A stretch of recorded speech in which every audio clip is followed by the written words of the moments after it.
宋少阳有一种感觉，他绝对是被这5个娘们算计了，但他们却坚定地说要报官，这肯定是有人背后给他们支招。可是不管怎样，报官他也丢不起那个脸，让郎中帮他们看看是不是都中了迷药。你们确实都中了迷药，不过这药没毒性，昏睡醒来之后药性就散了，所以不用担心。宋公子，你看吧，我们可也是中了迷药，怎么可能会算计你呢？不管你是被人算计了，还是你早就已经觊觎我们，现在我们的清白都被你给毁了，你就得对我们负责任。我觊觎你们？我眼睛又没瞎。你眼睛瞎没瞎，那也改变不了我们和你躺在同一张床上，还被这么多人给看到的事实。是啊，我姑姑本来派了人来，准备过完年就接我去京城，把我找个好人家。可现在我的清白都被你毁了，我还怎么嫁人？哼，那你们想干嘛？嫌钱不够？我们的清白千金难换，你当然得对我们负责任了。现在我们嫁不出去了，那就只能嫁给你了。是啊，现在到了这种地步，只有你对我们负责了。否则不是要逼我们去死吗？行啊，那你们就去死好了。你们的清白又不是我毁的，我也是重要的受害者。你怎么能这样啊？我为什么不能这样？我的清白还被你们玷污了呢。你们要死就给我死远点儿，别在这里碍眼。你这个京城来的贵公子，居然是一个狠心的无赖！这可是我们村，由不得你让我们死，我们就要去死。我还是花一样的年纪，我不想死。不管怎么样，你就得对我们负责任。燕儿，你可得帮帮我，你姑姑都要被这个男人给欺负死了。你说，这让我以后可怎么活呀？巧巧娘子，我是被他们算计的，我对他们绝对没有觊觎之心。就他们这样，连你一根脚趾头都比不上，我怎么可能看上他们？请你好好说话，别用我来转移话题。这里是我们村，可由不得你毁了人家姑娘夫人的清白，还想着让人去死。既然都睡一块了，那该怎么负责你就怎么负责吧，否则我们村里的人可不答应。是呀，虽然你是京城来的贵公子，但毁了他们的清白也不能不负责。这里可是长平村，你就算是京城来的，也不能什么都说了算。不管是谁算计的，他们的清白可都被你毁了。你是想我对他们负责？这和我有什么关系啊？不过我前姑姑的清白被你毁了，你负责不是应该的吗？否则他们还怎么嫁人啊？我不想收他们，要是动用一点手段，更不用负责。不过既然是你想让我负责，那我就收了他们。我的院子里也不在乎多几个女人。哎，你可别扯到我身上啊！说的你是因为我才要收了他们，这个锅我可不背。我谢谢你，我可不会领这样的情。我没让你背锅，只是你想让我负责，那我就负责好了，没有其他意思。行吧，那你们好好聊聊怎么负责，我们就先走啦。好，看在乔叶的份上，我就收了你们，回去收拾行李。过段时间我带你们回京，别想再出什么幺蛾子，否则你们能不能回到京城可就不好说了。宋公子，你误会我们了，我们不管是不是误会，你们都入不了我的眼，也不看看自己是个什么玩意，也敢算计我。既然你们那么想进我的后院，那我就成全你们，只希望你们可千万不要后悔。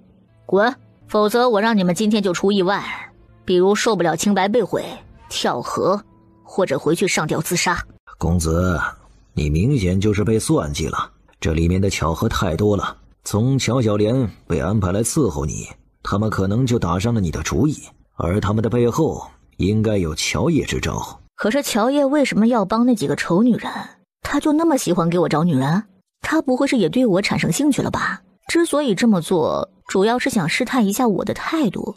我要是能将那2个有夫之妇也收了，以后也能收了他。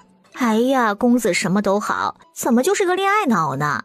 他们这位公子啊，就是在女色上太没忌讳了，更是脑子会时常不好使。应该不是这个原因，他怕是已经猜到是冲着他来，要算计他的事了，所以他这算是反击你吧。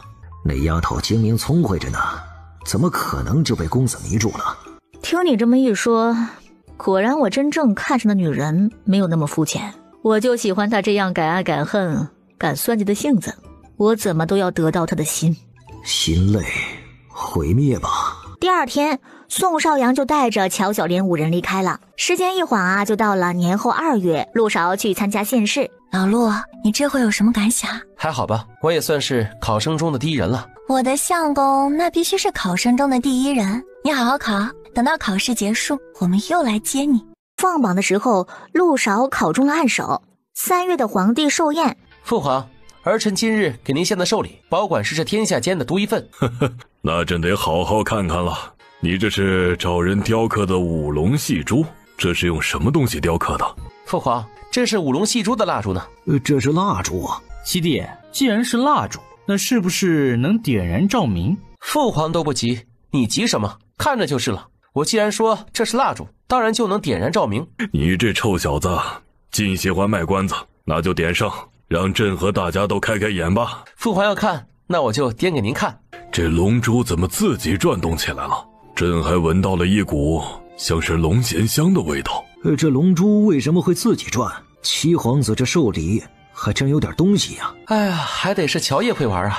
龙珠之所以会转动，当然是因为父皇了。父皇是真龙，因为有您在，以及您散发的龙气，这才让5条龙突出龙息，让大家看到了真正的五龙戏珠，而且才会从龙里突出龙涎香的香味。父皇是真命天子，今天更是父皇的寿辰，这是上天都在为父皇贺寿呢。乔也让他的人给萧琪带话，要是皇帝问，他可以不用当着大臣们说转动的原理，就说呀，是因为皇帝是真龙天子，才能让这五龙真的戏起珠来，让他出尽风头。这七皇子真是会睁着眼睛说瞎话，拍龙屁的功夫还真不是一般人能及的。好，很好，这果然是天下间独一份的礼物，老七有心了，赏。能让父皇龙心大悦，就是对儿臣最好的赏赐。你这个臭小子越来越会说话了，都平身吧，该赏的还是得赏。你有孝心了，今天朕也高兴，就封你为秦王吧。父皇，您要封我为王？对，你今天的寿礼是独一份，送到了朕的心坎上，朕就封你为秦王。无论如何都要想办法将乔叶拿下。这女人是有点邪门，她像是表弟说的，真受河神庇护吧。关永伯府，父君，这是怎么了？刚才我和五皇子见了一面，被他责骂了一通。他干嘛要骂你呀？还不是乔叶和陆韶的事。乔叶帮七皇子做的蜡烛，在皇上寿宴上大出风头，还被封了王，引起了五皇子的不满。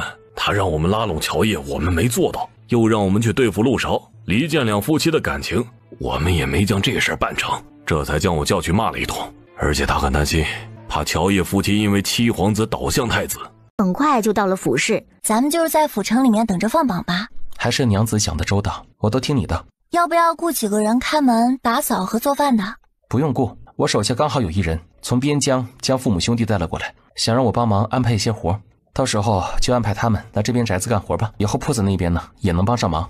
那再好不过了，你的人用着也放心。放榜的日子，老陆啊，这暗手你觉得自己能拿下来吗？如果不出意外的话，我应该会是暗手。要也是暗手，说不定你能考个小3元回来。好，我一定努力为娘子捧个小3元回来。这次府试的暗手是麻鱼县的陆韶，没想到暗手居然来自小小的麻鱼县。你知道什么？这陆韶可是乔小娘子的相公，秦大儒的弟子，非常有才学的，拿暗手才对啊！原来是乔小娘子的相公，那难怪能拿暗手。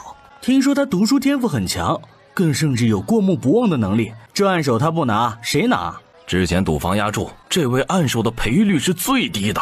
是啊，不过虽然赔率低，但我觉得他最有希望考中暗手，所以压了他，果然中了。恭喜啊，入暗手！也恭喜娘子，府城的人很多都认识你了。现在呢，大家提起我，第一的反应就是乔小娘子的相公。所以说咱们是天生一对吗？娘子说的是，我们是天生一对。接下来他们没有回县城，等着继续考院试，接着就是等着放榜。五郎，你是暗手，你是暗手啊！小三元，你考了小三元呢！五郎啊，你真是太厉害了呀！还好没让你们输了。虽然赔率低，但是我们多少都还能赚点。武相公真争气，多亏了娘子的支持和陪伴。咱们就不互相吹捧了，一会儿呢去找个好的酒楼吃一顿庆祝吧。好。转眼就到了秋天，乔叶陪陆勺去府城参加乡试。小弟，这次对中举是不是很有信心？我看你一点都不急。很有信心倒是谈不上，我感觉这次我考得还不错，急也没办法，所以尽量让自己淡定。陆兄这是有把握考中解元啊，所以才这么淡然吧？不管是谁都不敢说有把握考中解元吧，能不能考中很快榜单就能贴出来。吴兄何必那么急切呢？我看胡公子刚才一见面就献一个劲儿的提名女子，现在也没怎么关注下面的贴榜，想必胡兄对这次中举很有信心吗？以胡兄的才学，应该轻松就能考进前10吧。我感觉这次自己考得也不错，不过却比不得陆兄啊。最近可是有很多人都很看重陆兄，各大赌场的解元压轴上，陆兄也有一席之位呢。我看啊，这次的解元十有八九就是陆兄的囊中之物呢。虽然不敢当，但是我还是多谢胡兄的看好，承你吉言了。要是我真的能中解元，一定请你吃饭。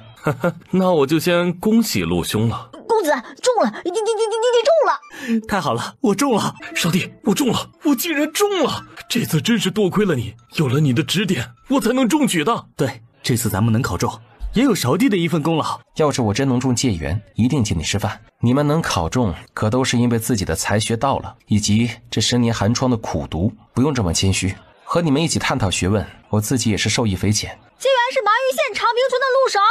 哎，少帝，你是解元，你真是解元啊！多谢。吴郎，你是解元，你是解元呀！哎呀，太好了！这要是传回去，家里人和族长他们也得高兴疯了。是啊，四叔我中举了。公子，你没中。我还有事先走了。他最近脾气越来越怪，还老是喜欢在我们面前夸赞一个商女。是啊，考试之前一起吃饭就提过。前2天我和勺弟吃饭，刚好遇到他，他非要凑过来和我们一起吃，又提了一次。今天大家一起来等放榜，他刚才又提，难不成是想纳那个商女当妾？看着他也不像是那个意思啊。我没在的时候，他会在你们面前提吗？你不在的时候，他没提过。这是什么意思啊？难不成他想将那个商女塞给你？我有这种猜测，因为他最近每次都会和我重点提这人。他为什么会想将那个商女塞给你？我只是有这个猜测，是不是真的，很快应该就能知道了。也是。五郎啊，你媳妇儿那么好，你可别被外面的女人迷住了眼。四叔放心吧，我不会和外面其他女人有染的。那就好。恭喜你啊，陆解元，我相公真棒，继续努力。你前娘最近他们应该要算计我，她说的那个商女听着从性格上和你有些像，他们可能以为我是喜欢这种性格的女子，所以就想吸引我的关注。听说武志恒去了你前娘后院一趟，接着就去赶人找方法继续算计我。这个主意啊，10有8九是你前娘给的。他们是不是太闲了？再说了，为什么非要给你塞女人，让你纳妾，然后笼络住你，像是江继安那样？我感觉他们是更想理解我们之间的感情，甚至让我们和离。我的人前几天刚传来消息，你前娘最近没少出去走动，打听未婚的姑娘，还有一些能利用的上世家的公子。我怀疑啊，她惦记上你和你哥的婚事了。他这脸可真大，手伸的也太长了吧。温秋梅可能想和我合作。既然如此，那我也送他们个回礼好了。你要怎么回礼啊？也送武志恒几个女人？看来咱们想到了一起了。我现在学到了，要以其人之道还治其人之身。对，就该这么还回去。至于温秋莲，等我们去了京城，我亲自还她这些。好，这次回村之后，将该交代的事情交代完，咱们就上京吧。在我会试之前，应该是不会再回来了。我也是这么想的，我到时候问问陆家人，愿意跟我们一起上京的，这次都带上吧。再到酒楼的时候，陆勺反应很快，在对方要滑倒的一瞬间，他就侧了侧身子，直接避让开了。陆兄，你这是不是有点过分了？胡兄，你什么意思？刚才这位小姐不小心踩滑摔了下来，你不但不接住人，或者伸手去扶一把，竟然还主动避让开，让人家一个弱女子从楼上摔下来，你这也太过分了啊！你还是界缘呢，怎么连这点风度都没有啊？男女授受不亲，胡公子，你一个读书人，连这种道理都不懂吗？我有妻子，更对妻子许诺过，此生只有她一人，不会有任何外心，除了她之外，更不会有其他女人和纳妾。君子一言，驷马难追。既然我承诺了，我就要做到。如果我不让开，这位姑娘要是摔在了我怀里，那我和她之间可就不清白了。那我该如何对她呢？倒是胡公子你可是个读书人，人家姑娘带了随身丫鬟，摔倒了自然会有丫鬟扶起身。你不但当众和未婚女子有了肌肤之亲，现在还舍不得放手，你这样的做法才有违君子之道吧？啊，我想起来了，你最近时常在我们面前提及欣赏一位从商的女子，刚才我听这位姑娘和长辈争执，应该就是你口中欣赏的那个女子吧？我看你质疑我是假，想要在这位姑娘面前表现，赢得人家的好感才是真吧？可你就算看上人家姑娘了，也不用来踩我，来彰显你多有风度吧？真没想到，胡公子你就是这样的伪君子，我之前真是看错你了，咱们以后还是别来往了。哎，你本来学问还不算太差，要是将好女色的这些心思多放着在科考上，这次啊你就不会落榜了。胡公子，你抓住人家胳膊不放，是不是想毁了人家姑娘清白啊？这样就好占便宜了。你要是有风度和责任感，该对人家姑娘负责的，那你还是好好负责吧。算了，咱们已经绝交了，我就不多说了，你好自为之吧。这人也太急色了，看到人家姑娘摔下来，就急着上前去占便宜。人家有丫鬟，需要他来多此一举的扶吗？你们没听陆解元说吗？他早就看上了这位姑娘，刚才肯定是故意的。是啊，这男女授受不亲，陆谢元的做法才是对的，否则跟人家姑娘有了肌肤之亲，又不能娶或者纳了人家，这才是没有风度不负责的。哎呀，要不是陆谢元提醒，这位胡公子还舍不得放开人家姑娘的胳膊呢。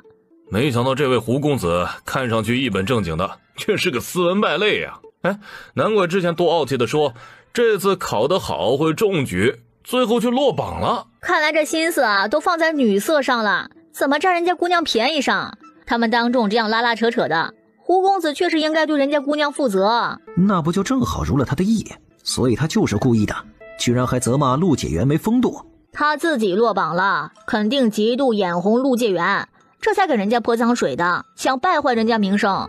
哼，真是有辱斯文，世风日下呀！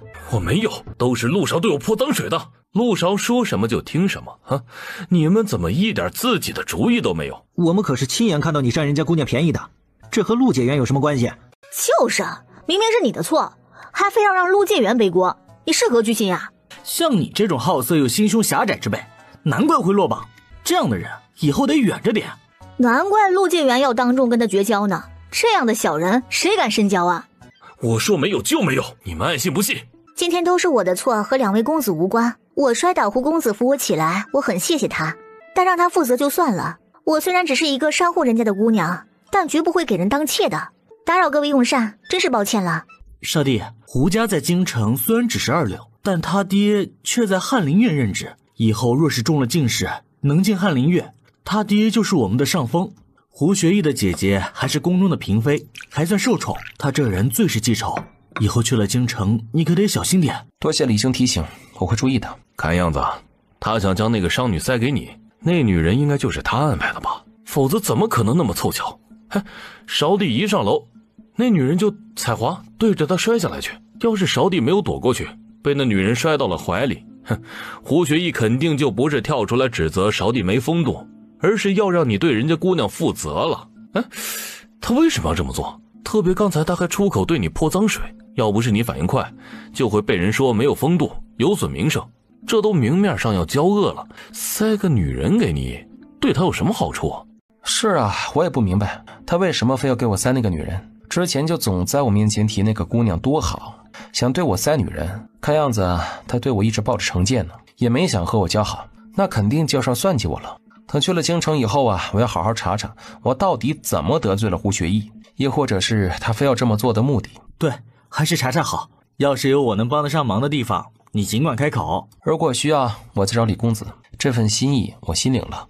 你前爹现在的情况如何了？这次回咱们这边的府城科考，不过落榜了，名次还很靠后。落榜就好，那他下次还会继续考吗？只要还有机会，他就会想尽一切办法抓住，让他考。以他现在的生活条件，想继续挺难的。那就让他继续打击死他。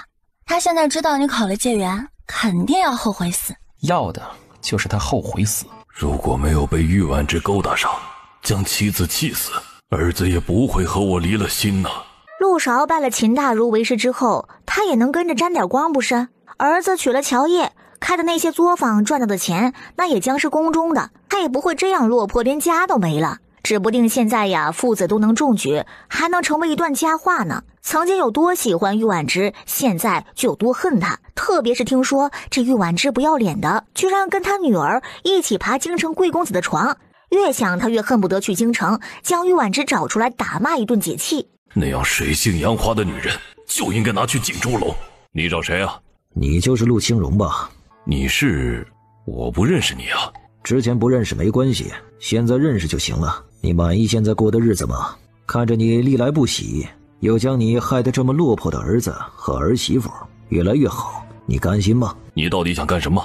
我可以帮你。我都不认识你，你为什么要帮我？我凭什么相信你？我要对付陆韶夫妻，需要用到你，所以我才会帮你摆脱现在的落魄，还能帮你将陆韶打压下去，让他知道姜还是老的辣。你是他爹，就算过继出去，你还是他爹。你和我们合作还有希望翻身，可你如果放弃了，现在陆韶已经是举人，之后再参加会试，要是考中了进士并做官，你觉得他会让你出头吗？等他越走越高后，你只会被压得越来越落魄。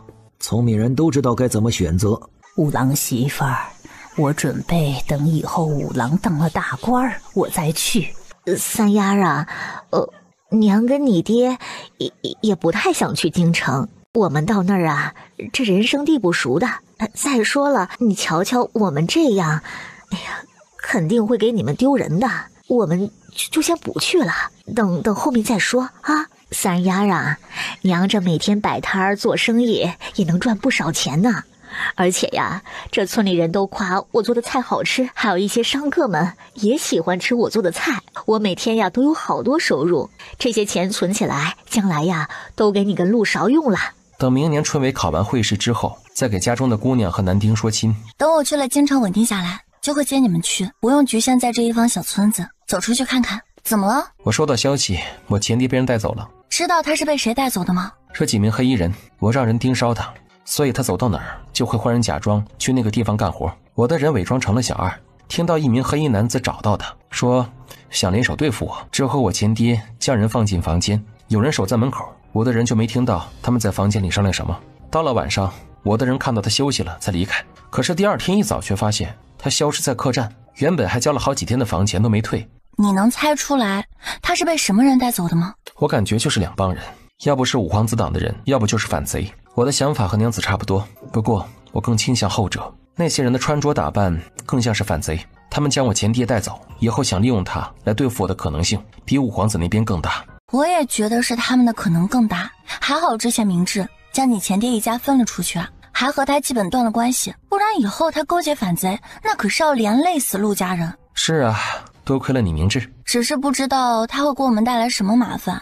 既然反贼想利用他对付我们，那我们也可以反将一军，我们也能将我的前爹当作鱼饵，将背后大鱼钓出。我们被反贼盯上了，本来也没退路，那不如主动迎上去出击，让他们后悔选择对付我们。对啊，他们做初一，咱们也能做15啊，这大鱼咱们钓了。3天之后，踏上进京的路。小叶子，你们终于来京城了。大娘，我们来啦！你们终于来了。阿哥好。你们的宅子虽然打扫干净了，可什么人都没有，去住着不方便。过几天我陪你们去牙行先买一些伺候的人。最近你们都跟着我去郑国公府住吧，现在我娘家也就只有我和三儿住，挺无聊的。小叶子，今晚你和我睡吧，咱们秉烛夜谈。好啊。那我带韶弟他们出去玩。第二天，魏风华带乔烨去见了翼王妃。这个丫头真是漂亮灵动，性格确实爽朗，怪不得我们风华常常念叨呢。姐姐，我们小叶子比那些世家小姐强多了。陆韶旁边的女子是乔烨，虽然和以前差别很大，可从五官里还是有她的影子。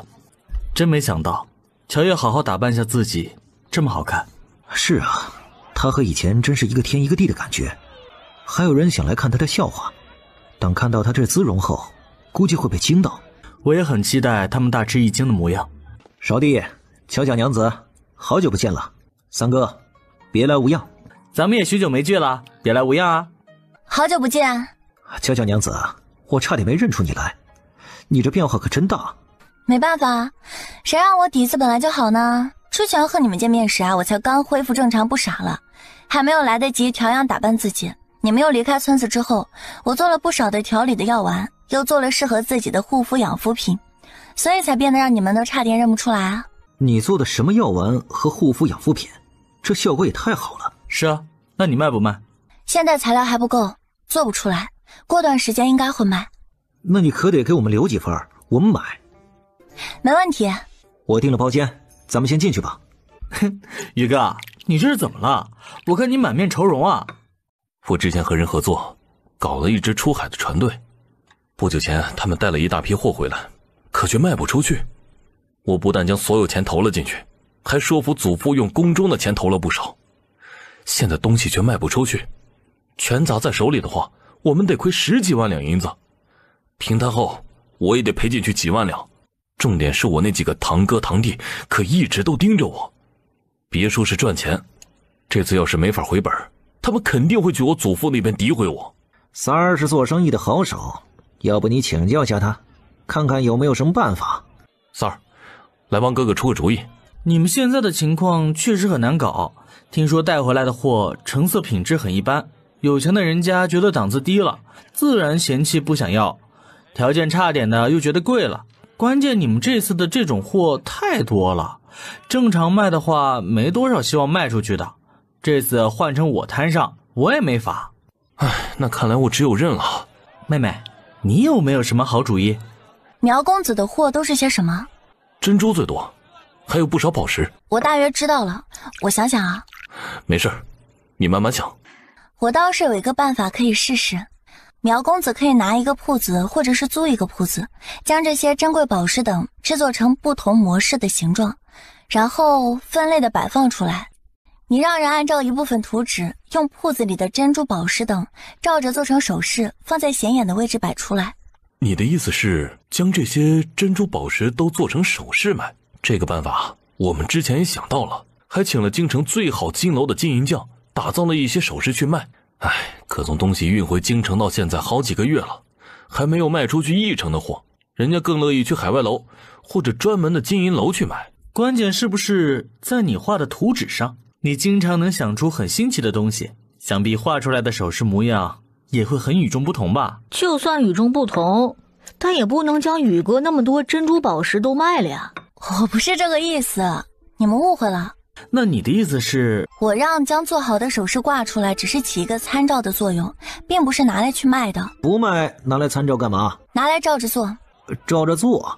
就是将珍珠宝石等都制作成首饰的材料，然后摆出来，让那些夫人和小姐们自己按照店里给的图纸，或者是自己的喜好想象去做。比如说我这个手链就是我用南红和珍珠自己做的。自己动手做呢，能吊起那些夫人小姐的好奇心和兴致，做完之后还会很有成就感。比如什么赏花宴或者出去游玩，他们还可能会炫耀自己做的项链、手链、耳环或者是头饰等，谁做的好看，自然就会被大家夸赞啊，也会引来更多人的兴趣，想要亲自动手去做了试试。别说，这个主意真不错。要是有这样的铺子，你们会去买珍珠宝石来自己做首饰吗？会。听着还蛮有意思的。乔小娘子，你还真是名不虚传的金娃娃呀！这个主意我觉得很好，我这就让人去安排。只是到时候还得麻烦你帮忙，看看那些珍珠宝石要怎么弄成材料好。客人参照自己制作的首饰图纸，也还得麻烦你帮忙画下。你放心，我肯定不会让你白干的。苗公子是我三哥的朋友，你有需要帮到的地方，我这边自然没问题。我和你三哥关系可铁着呢，你干娘和我娘更是从小玩大的。切，一边去啊！别想和我抢妹妹，怎么样？我妹妹厉害吧？乔小娘子确实厉害啊，传闻不如见面。我以前还以为传言夸大了，但今天才发现，是我狭隘了。乔小娘子果然是个金娃娃，这随便一想就是金点子呀。今天这主意你们可别泄露出去啊，否则要是被我知道了，我可是要生气的。要是找铺子的话，怎么布置比较好？乔叶都给了比较心意的建议，苗飞宇听着似懂非懂，更怕他的人做不好，于是就主动提出想请乔叶帮忙。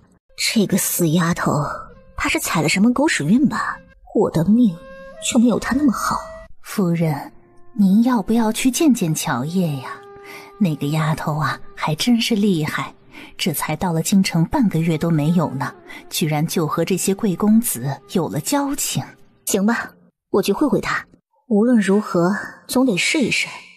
这是我的女儿，我也是经历千辛万苦才把她给生下的，怎么也该报答一下我的生育之恩吧。奶娘，她是不是没有认出我来呀？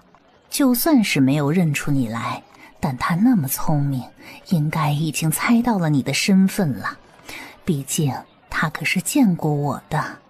叶儿，五夫人有事。叶儿，你既然认出我了，一定要这么生疏的称呼吗？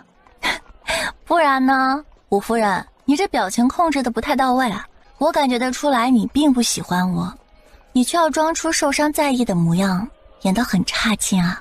你要不就先去戏班子和人家学学怎么演戏，再来找找我啊。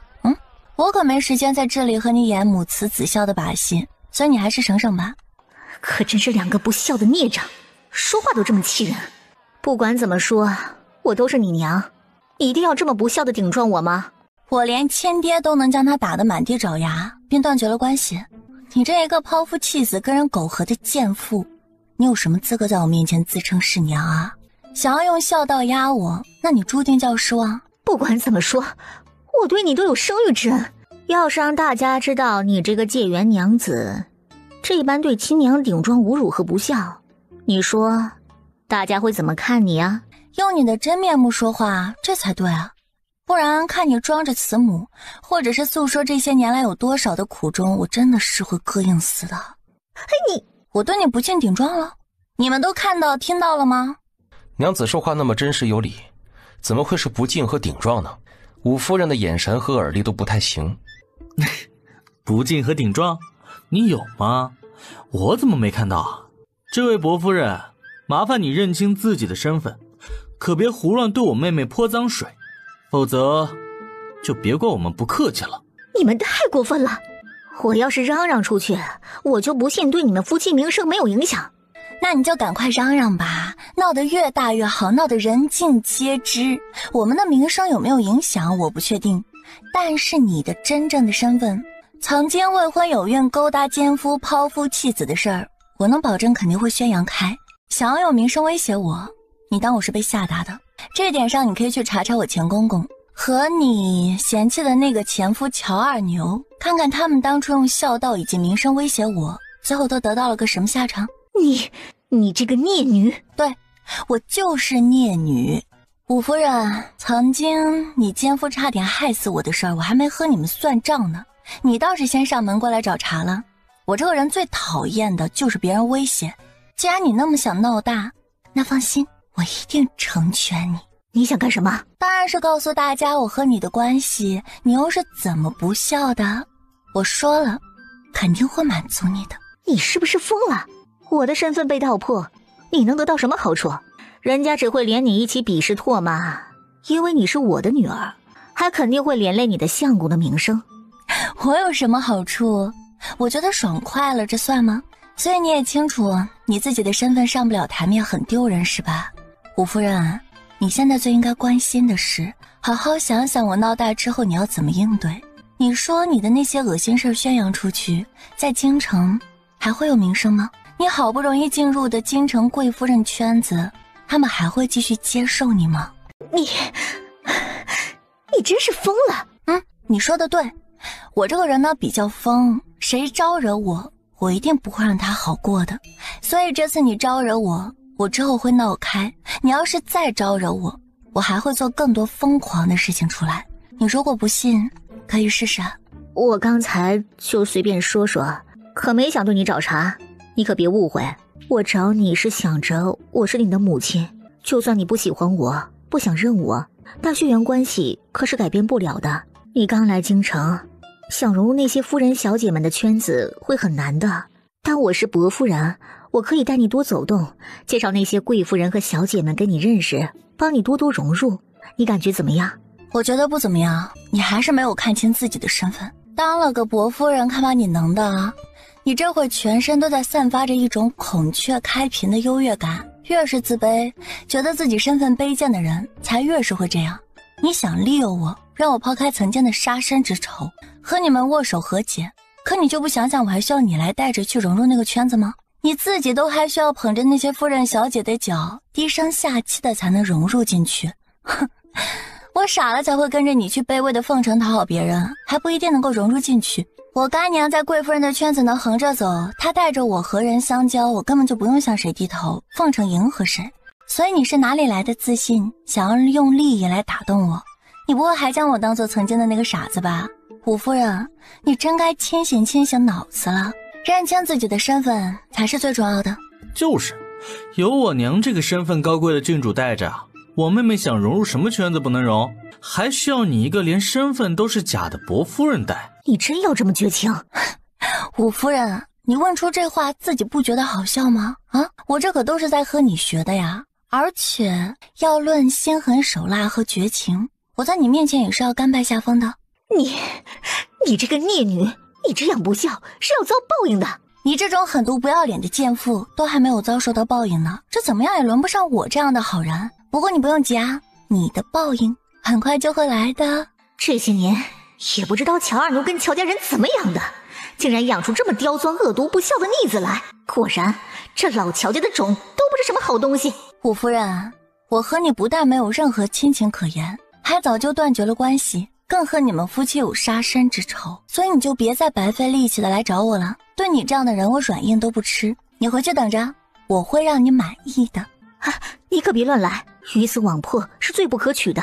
我以后不来找你了，行了吧？不行，是你先来招惹我的，既然招惹了，那你就得要承担后果。行了，我还有事情，就不和你废话了，咱们就走着瞧吧。奶娘，你觉得他说的是真的还是假的？哎呀，以乔叶的性子，真有可能会做出疯狂的事情来。他相公的亲爹和他的亲爹真是被他收拾得很狼狈。我听说他真的打过乔二牛，只是因为伪装得好，那些捧着他的人根本就不相信。但是我去长平村的时候啊，发现乔二牛和乔家的人都很怕他，他肯定是做过什么事情吓到过乔家之人。所以夫人，你还是小心一些，最好是做好万全的应对呀。那我该怎么应对呢？她已经不是曾经那个连老乔家都能搓磨欺负的傻丫头了，我就算想除掉她，恐怕也难呀。夫人，你可以去求老夫人帮忙啊。老夫人已经知道你的身份，她很注重伯府的脸面，要是你的身份和那些事情被传了出去，不但伯爷丢脸，伯府和世子也会跟着丢脸的。所以呀，他肯定也不想让乔叶将那些丑事传出去。只要他不会做事不管，就得对上那个死丫头。你可以借刀杀人呀，让老夫人和死丫头去斗，你坐收渔翁之利呀。还是你有办法？等回府之后，我就去求老夫人。你现在就要将她是你娘的事闹开？时间还没到，再等等。什么时机啊？下个月我会让人去长平村将老乔家的人接来京城，除了他们外，卜志和安排那名想勾引我相公的商女，前2天也来到了京城了。那女人既然来了，就肯定会有动作。我要闹开闹大，但却要站在制高点，名声败坏的是他们，我只是被大家同情的受害者。高还是妹妹高？以老乔家的无赖劲儿和战斗力，确实等他们来了再闹更好。这京城啊，好久没有热闹看了，相信到时候一定非常热闹和有趣。老乔家的人啊，在别人看来是只想躲着的无赖，而在你手里却能变成了对付敌人的利器，让他们狗咬狗一嘴毛才更有趣，不是啊？那必须的。温香莲应该不会就这么坐以待毙，接下来你出门得多加小心。我会的。你和关永博的世子还时常联系吗？联系的，他还是能比较听得进去我出的主意。之前没少在伯府闹腾，让武志恒夫妻头疼。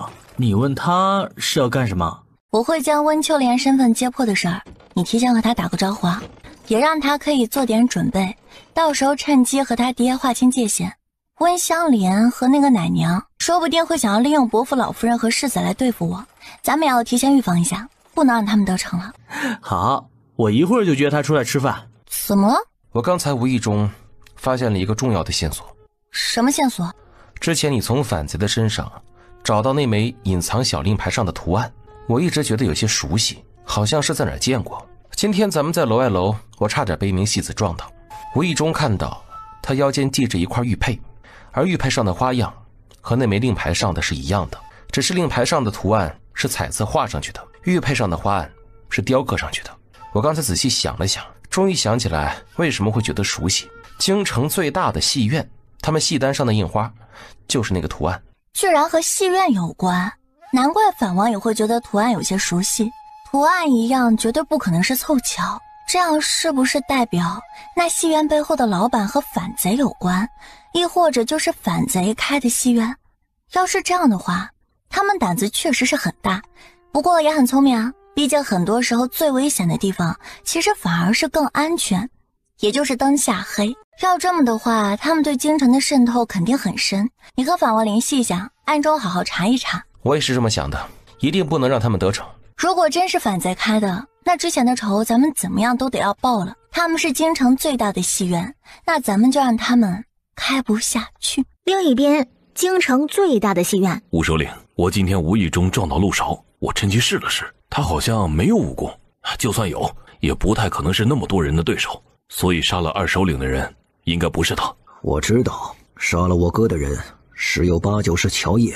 乔烨倒是听说他力气比较大，但要对付二首领等人还要反杀，他能做到吗？应该是反王的人干的吧。我收到反王那边传来的消息，我哥他们主要是被野牛顶死和踩死的，而只有乔烨能控制那些野牛，乔烨夫妻和乔宇都不能留。不只是我二哥的仇，还有他们的存在破坏了我们不少的计划。如果不是乔烨的药，太子已经得疟疾死了。那乔烨很有可能就是真凶了，咱们要不要将他引出来，然后……不行，在京城之间暗杀他太冒险了，我们得借刀杀人。反正乔烨必死，但动手的得是别人才行。让人和温秋莲试着接触，这女人也许能有点用处。还有宋少阳那边，他不是觊觎乔烨，想将其收到后院吗？这个也可以用，将这个消息想办法传到宋少阳夫人的耳朵里，再添油加醋，说宋少阳对乔烨动了真心，不只是想收了乔烨，还想对乔烨明媒正娶。毕竟以乔烨的性子以及永安郡主干女儿的身份，不可能做妾。以那女人的性子，肯定不会放过乔烨，让宋少阳真收了。好，我会安排。还要让我们的人继续接触勾引陆韶吗？继续吧，人反正都来过了京城，不过可以改变策略，之前那个明显不行。那要怎么做？只要我们在京城能将乔烨、陆韶除掉，乔宇那边势必会受到影响。只要做成，咱们这一脉又能立功了。主子将来论功行赏，咱们会比其他脉更强。我们一定办好这些事，将乔烨夫妻除掉。你去吧。你有事？我想来伺候一下娘。哼，无事不登三宝殿，以前可没见你有这种孝心。有事说事，没事你就回去吧，我过2天会让你来伺候，你不用急。娘，我今天遇到乔烨了，也就是我曾经在老家生的那个女儿。娘，她还记恨着曾经伯爷将她扔下水的事儿呢，所以不但不认我，还说要将事情闹大，将我的身份以及当年我跟伯爷的事情闹得人尽皆知呢。娘，我倒是不怕身份被他说出去，但我却怕连累伯爷和伯府的名声啊。要是真让他闹开了，以后世子出去，他也会被人指指点点的，更甚至会影响仕途啊。看你做的好事，而且你也别说的那么好听，明明是你怕他将你的身份和那些狠毒之事闹出去，影响你在伯府的地位，以及让京城的那些夫人小姐们鄙视。你来找我是想做什么？娘，我也不想的。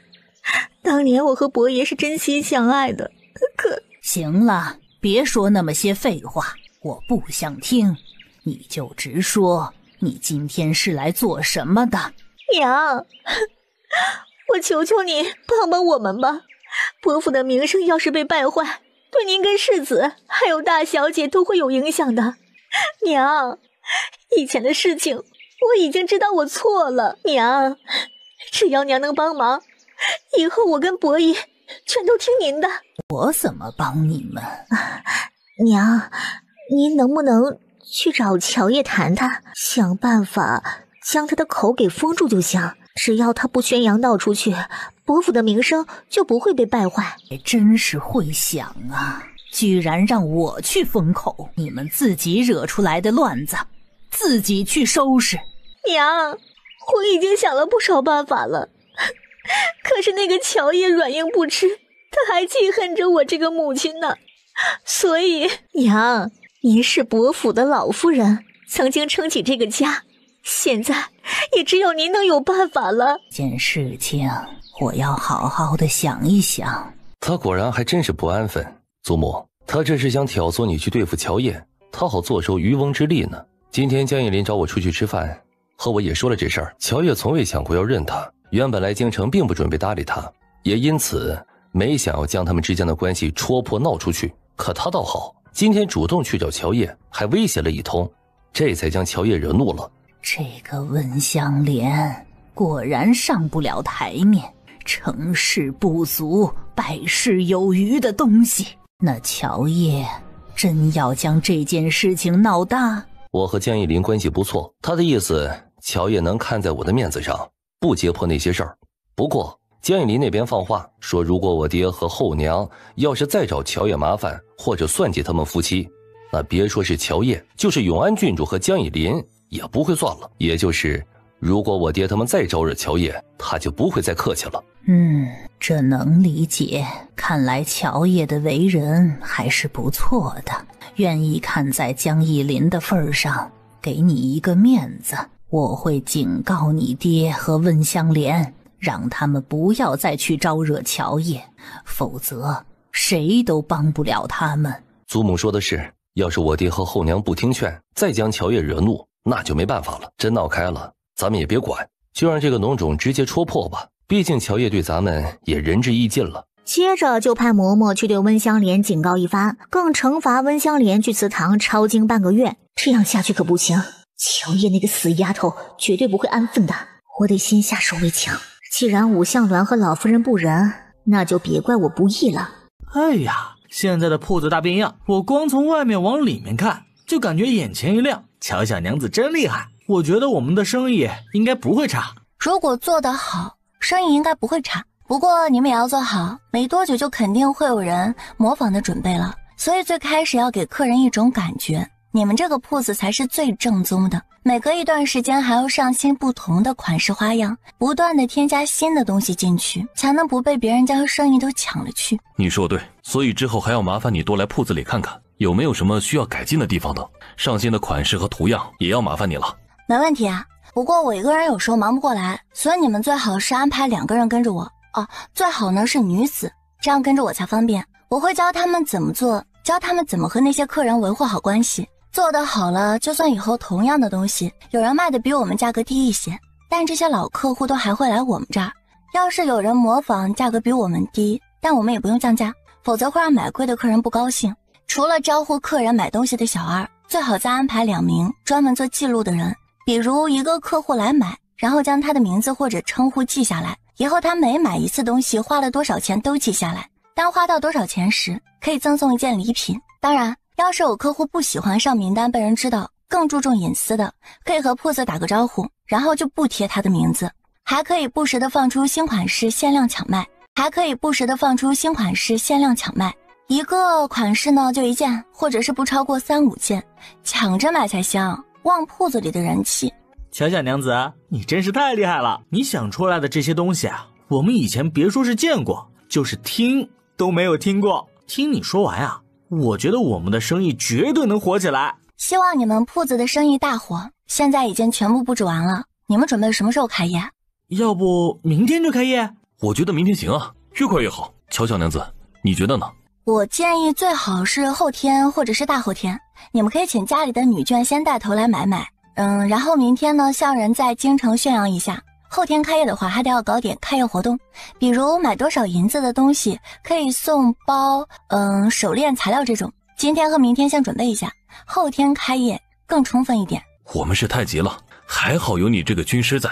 行，那就后天吧。我们一会儿就回去和家中的女眷说说，然后还能请家里的女眷帮忙，和他们认识的夫人小姐下个帖子，邀请他们后天一起来店里看看。这个主意好，反正第一天多来点人买，旺人气最好。买东西这个啊，不少时候可能是有人本来是没想买，但是呢看到铺子里的人多，买的人多，就会忍不住也想买一份去试试。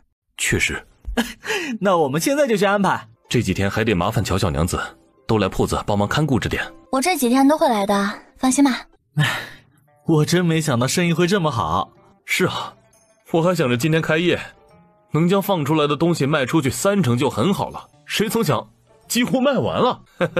今天啊，我那几个过来看笑话的堂兄堂弟看到我们生意那么好，脸色都变了。可不是啊，今天故意来看我们笑话的人走的时候啊，一个个脸色都变了。还有一个嘲讽过我的，居然跑来问这铺子要怎么弄，那意思呀也想开一个，直接被我挤兑讽刺走了。所以啊，打的就是他们的脸。不过你们也要做好，以后生意不可能有今天这么火爆的准备。今天来了很多熟人，还有女眷朋友带来的。明天开始啊，生意确实不可能有今天这么好了，不过应该也不会变差太多吧。虽然明天开始这个生意啊肯定是不会有今天这么火爆，但是也肯定不会差。等到这些夫人小姐将自己做的首饰送人或者是给别人看过后，就会陆陆续续不断的有人听说之后过来买。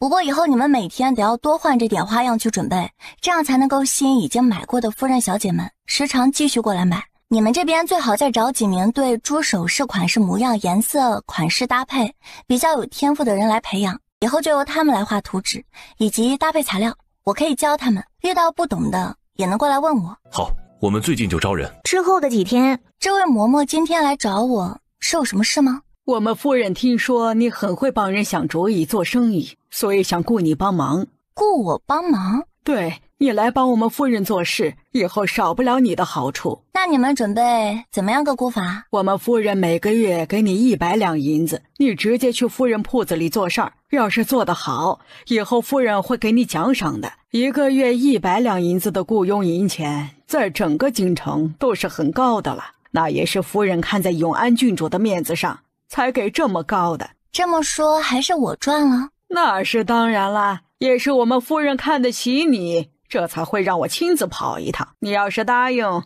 那咱们明天就可以签一份文书。这位嬷嬷，你知道我帮苗公子他们出主意，他们给我多少报酬吗？他们那是死马当活马医，本来他们的珠宝生意就不行，这才会答应你给你分成的钱。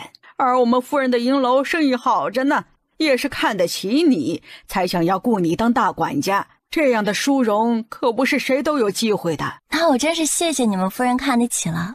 不过我这个人呢，自由自在的习惯了，不喜欢被人雇，所以这个管事我当不了，你们还是找别人吧。你居然拒绝？难道你不知道我们焦家，我们夫人雇你并不是要你签卖身契那种，只是让你当管事，你别不识抬举。我管你们焦家是什么人家，我不想当什么管事，谁也勉强不了我。你们焦家那么牛，我干娘还是永安郡主呢，我好言婉拒，你却出口说那么难听，所以你也别再给脸不要脸了，你不过是一个下人而已，给你脸你还真当自己是主子了。不说苗公子两人给我的分成，1个月不知道是100两的几倍，就是我自己开的作坊，1个月至少也要赚几个100两，所以你们凭什么认为我为了区区100两银子会去当什么管事？你那点生意在京城的大户人家眼里看着不过是小打小闹，你以为有永安郡主撑腰，我们夫人就会怕？今天你拒绝了我，你可不要后悔。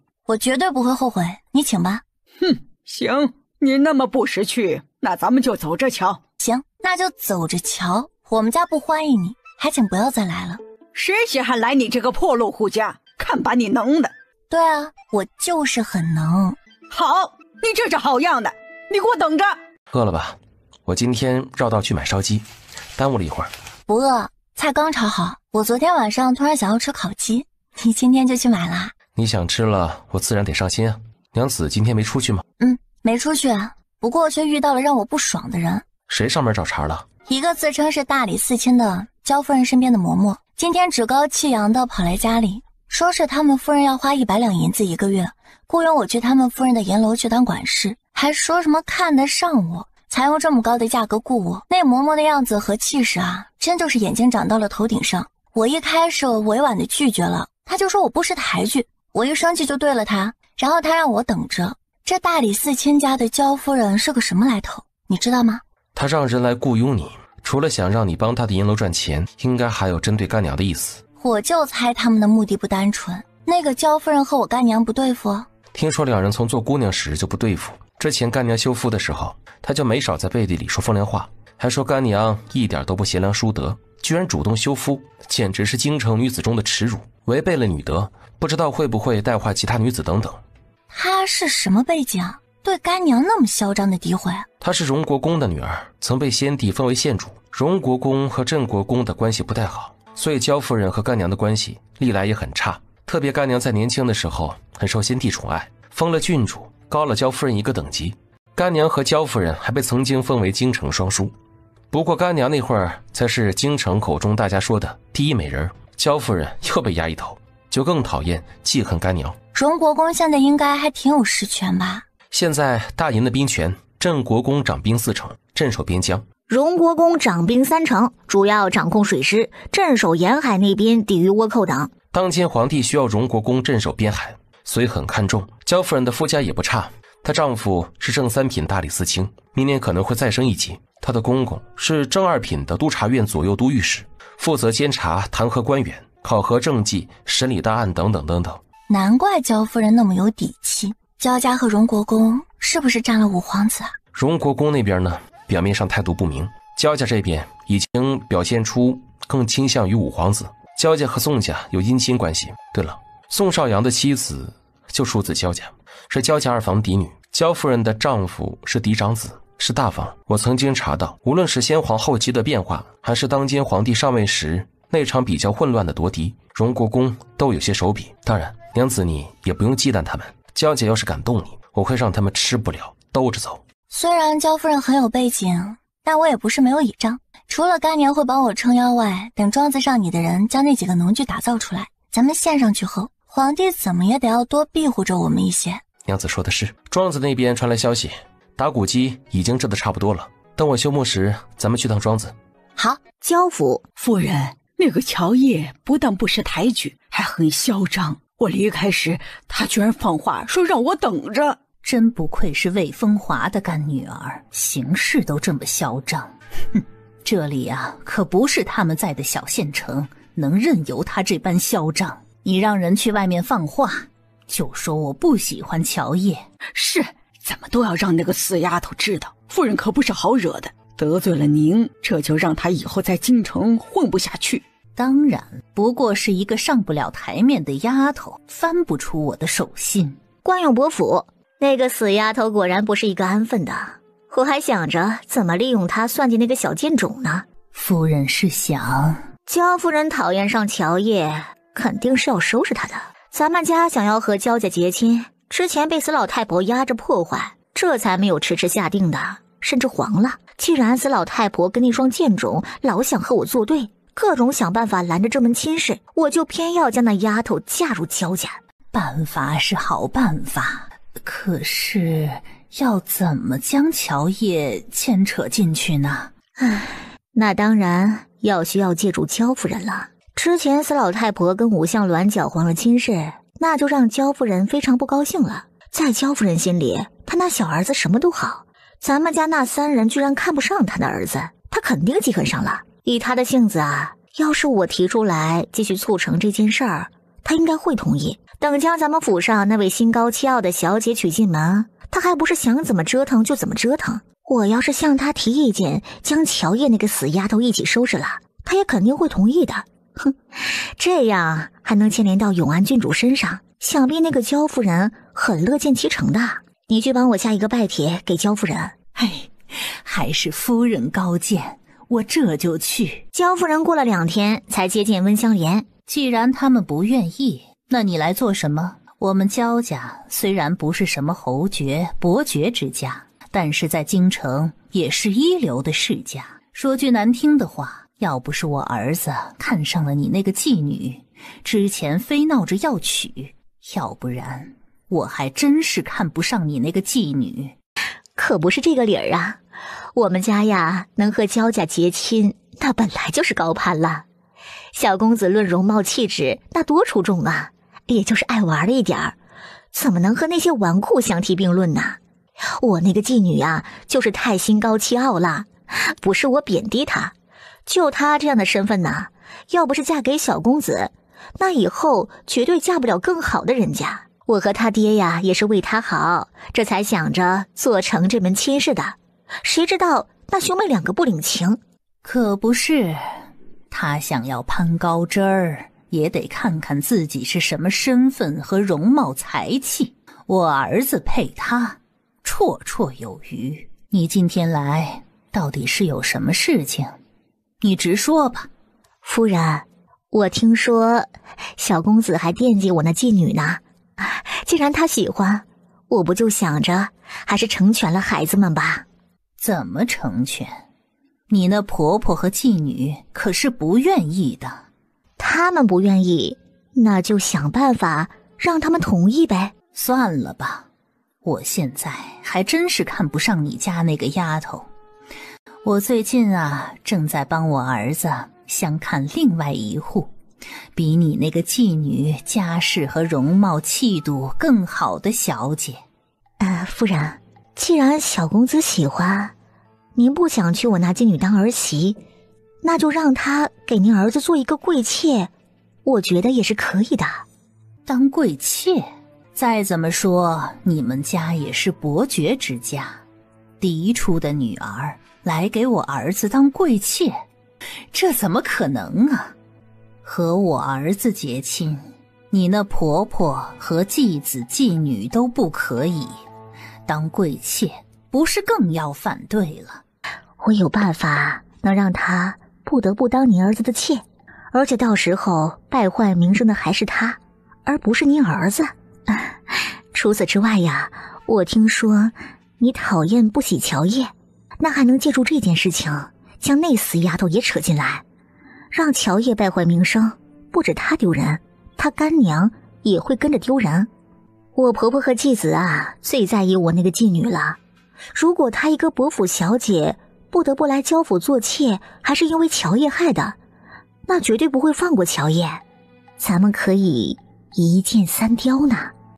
这个法子不错，那就依你。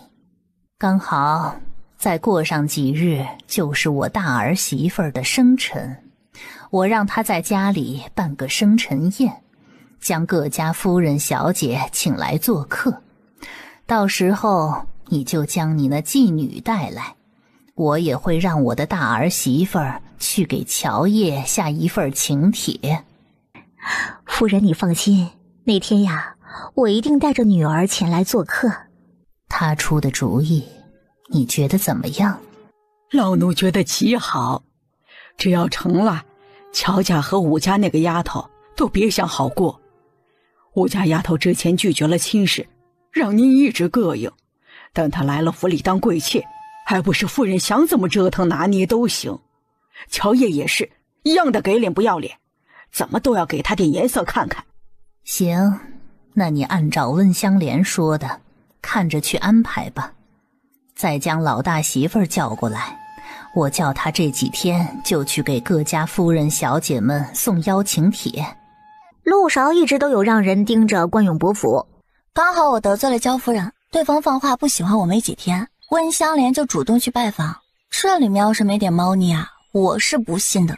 虽然不知两人谈了什么，但肯定有问题。我怀疑是温香莲想算计你。温香莲和焦夫人之间关系不错，之前焦家差点和武家结亲了，温香莲想将妓女嫁给焦夫人的小儿子，所以温香莲在这样的情况下还主动的去拜访，肯定是想联合焦夫人去算计什么。很有可能主要算计五小姐。至于我，有可能会被附带上。既然知道了他们可能算计我，那我最近得要防备着点，很快就应该知道他们要干什么了。过了2天，焦府就送来一封请帖。哎，还真是要算计你。可不是盯上了我了，这请帖来者不善。娘子要去吗？要是不想去，推了就行。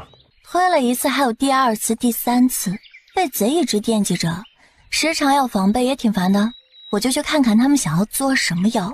哼，我怀疑他们的主要目标是五小姐，我是附带的。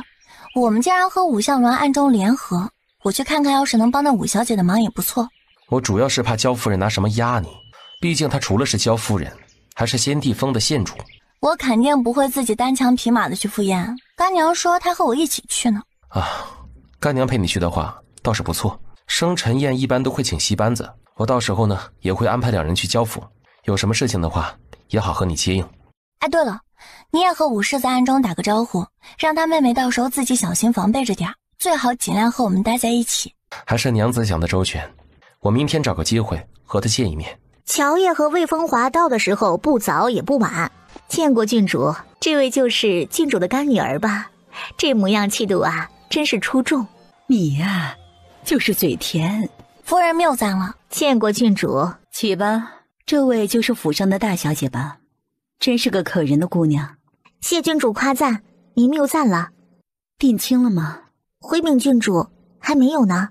除了家世外，你自身的条件不错，让你祖母好好为你选户好人家。我回去之后会将郡主的话告知祖母的。现在永安郡主夸赞贱丫头好，能找一个好人家。等过了今天之后，这贱丫头来焦家当了贵妾，那还真是打脸呀。这位就是京城里头名声大噪的乔小娘子吧？夫人说笑了，名声大噪不敢当。你这脾气还真是挺硬的。之前就听说过你行事嚣张，我还以为只是传言呢。今日一见，果然很是嚣张啊。夫人若是还记恨着之前我婉拒了你的人当银楼管事的事，那我认了。你放肆！你一个小小的平民女子，也敢和本夫人叫嚣？谁给你的胆子？去给这没有尊卑的丫头掌嘴，教一教她规矩。是夫人，我看谁敢动我的女儿。焦夫人，你这是好大的威风啊，想要当众让人对我女儿掌嘴，是不是太不将我这个郡主放在眼里了？哼，你今天敢动我女儿一下，你信不信老娘直接扇你的嘴？魏风华，你别忘了，这是在焦府，不是在镇国公府。那你也别忘了，我是郡主，你不过是个县主，你想要用身份压我女儿，还不够格。你身份是比我高，可你女儿不过是个平民，她一个平民居然敢顶撞我，怎么，我还不能让人教一教她的规矩了？哼，谁说她是平民了？她可是我女儿，那自然就是镇国公府的小姐，就算要教规矩，也该是太后这样身份的人来教。你算老几？真好意思大言不惭地说要教我女儿规矩。要不咱们现在就进宫找太后评评理，看你是不是有资格教我女儿。要是太后都说你有资格，那别说是我女儿让你教，就是老娘都让你扇嘴巴。可要是太后也认为你是狗男耗子多管闲事儿，那你就让我扇10个耳光，怎么样？太后是你姑姑，我傻了才会和你进宫。你还知道太后是我姑姑？那你在我面前嚣张个什么劲？我女儿可是太后都夸赞的好姑娘，你居然说她没规矩，还想找茬掌嘴？你不将我放在眼里也就算了，居然连太后你都不放在眼里，你还说我女儿嚣张？我看你这个焦夫人才是最嚣张跋扈，比太后还威武呢。你休要对我泼脏水，我怎么敢不将太后放在眼里？你别胡说八道。哼，这些年来你这看人下菜的性格行事还是老样子。太后是我姑姑，乔叶是我女儿，那太后也就是她的姑奶奶。在这一点上，太后也是承认的。本来太后想要召见我女儿，只是最近偶感风寒，这才推后了。你就当我女儿是软柿子，想要捏一捏。你说她的身份是你能教训的吗？你什么你？说不出来了？然后讽刺，怎么样？焦夫人还要继续逞威风教训我女儿吗？你准备的怎么样了？要开席了吗？已经可以开席了，我在后院摆了宴席，还请了戏班子唱戏呢。各位夫人小姐，请跟我一起过去吧。巧巧娘子好。看到你啊，我有一种一见如故的感觉。我也有这种感觉，果然是两个不省事讨人嫌的死丫头，能玩到一起。哼，看你们现在相处的那么好，一会儿被算计，刚好不会被人怀疑，真是天助我也。臭丫头，我看呀，你和巧巧娘子相处得很好，要不你就跟她坐一桌吧。你们这个年纪的小姑娘应该比较聊得来。好，如果一会儿有丫鬟或者什么人对我们泼茶水或者汤水之类的，并让我们去换衣服，我们就一起行动。你身上有问题，他们绝对是要针对你。好，奴婢不是故意的，还请夫人和小姐饶恕。你说不是故意的，谁信啊？真是好笑。刚才在花厅里，你们夫人没有找成我女儿的茬，外加之前我就听说焦夫人说不喜欢武大小姐，之前没成功，现在居然想用甜汤泼他们，怎么？这是想毁我女儿和武大小姐的容吗？魏风华，你可别乱对我泼脏水，但是也不至于吩咐丫鬟故意做这种事情。你历来就是小心眼出名的，没有吩咐丫鬟这么做，她敢吗？这样毛手毛脚的丫鬟，你们放在宴席上给客人端菜，不小心就要出事儿，这合理吗？毕竟你们焦家可不是那种没规矩的小门小户。焦夫人，你一而再再而三要找我女儿的茬，是不是太过了？你和我有仇，当然是有点事情就冤枉我了，这可不是我吩咐的，我不认。不过这件事情确实是我们府里丫鬟的错，所以我会给你们一个交代。来人，将这个毛毛躁躁的丫头拖下去，杖责30棍，就拉到前头去，一会儿让永安郡主他们亲眼看着结果。夫人，小姐，奴婢真不是故意的，求求你们饶了奴婢吧。这是焦府，你伺候的不好，坏了规矩，是焦夫人对你的惩罚。你对我们磕头求饶有什么用呢？我们又不是焦府的主子，更被焦夫人不喜。你这对我们磕头求饶，是想要逼着我们帮你向焦夫人求情吗？可我们就算是求情了，你们焦府的规矩这么严，外加焦夫人那么不喜欢我们，不是要让你雪上加霜吗？现在我们无能为力，你只是被责杖30，要是我们开口求情，你指不定会被责杖50、60呢。再说了，刚才要不是我眼疾手快拉了武小姐一把，她说不定已经是被你毁容了。她是伯府的嫡庶小姐，要是被你毁容，那以后的亲事可是要被耽误了。别说是你，就是你们夫人也负不起这个责吧。所以啊，你与其呢以退为进，用磕头哭求，喊着求饶去想逼迫我们，还不如好好向你们家夫人求求情，看她能不能看在今天有这么多客人的份上而饶了你。还站着做什么？这丫鬟冲撞了贵客，为了逃脱惩罚，还对贵客这般无礼，赶紧拖下去杖责，再加10棍。是。府里的丫鬟不懂规矩，让大家见笑了。乔小娘子和武大小姐的衣服脏了，你带他们去客房换套新的。另外一边，哎呀乔小娘子、武小姐，实在对不起，奴婢肚子好痛啊！要不你们先去客房，从这条路走到尽头就是了。客房里放着干净的衣裳，你们找一套换上就行。奴婢很快就来找你们。好，你去吧，我们自己先去客房。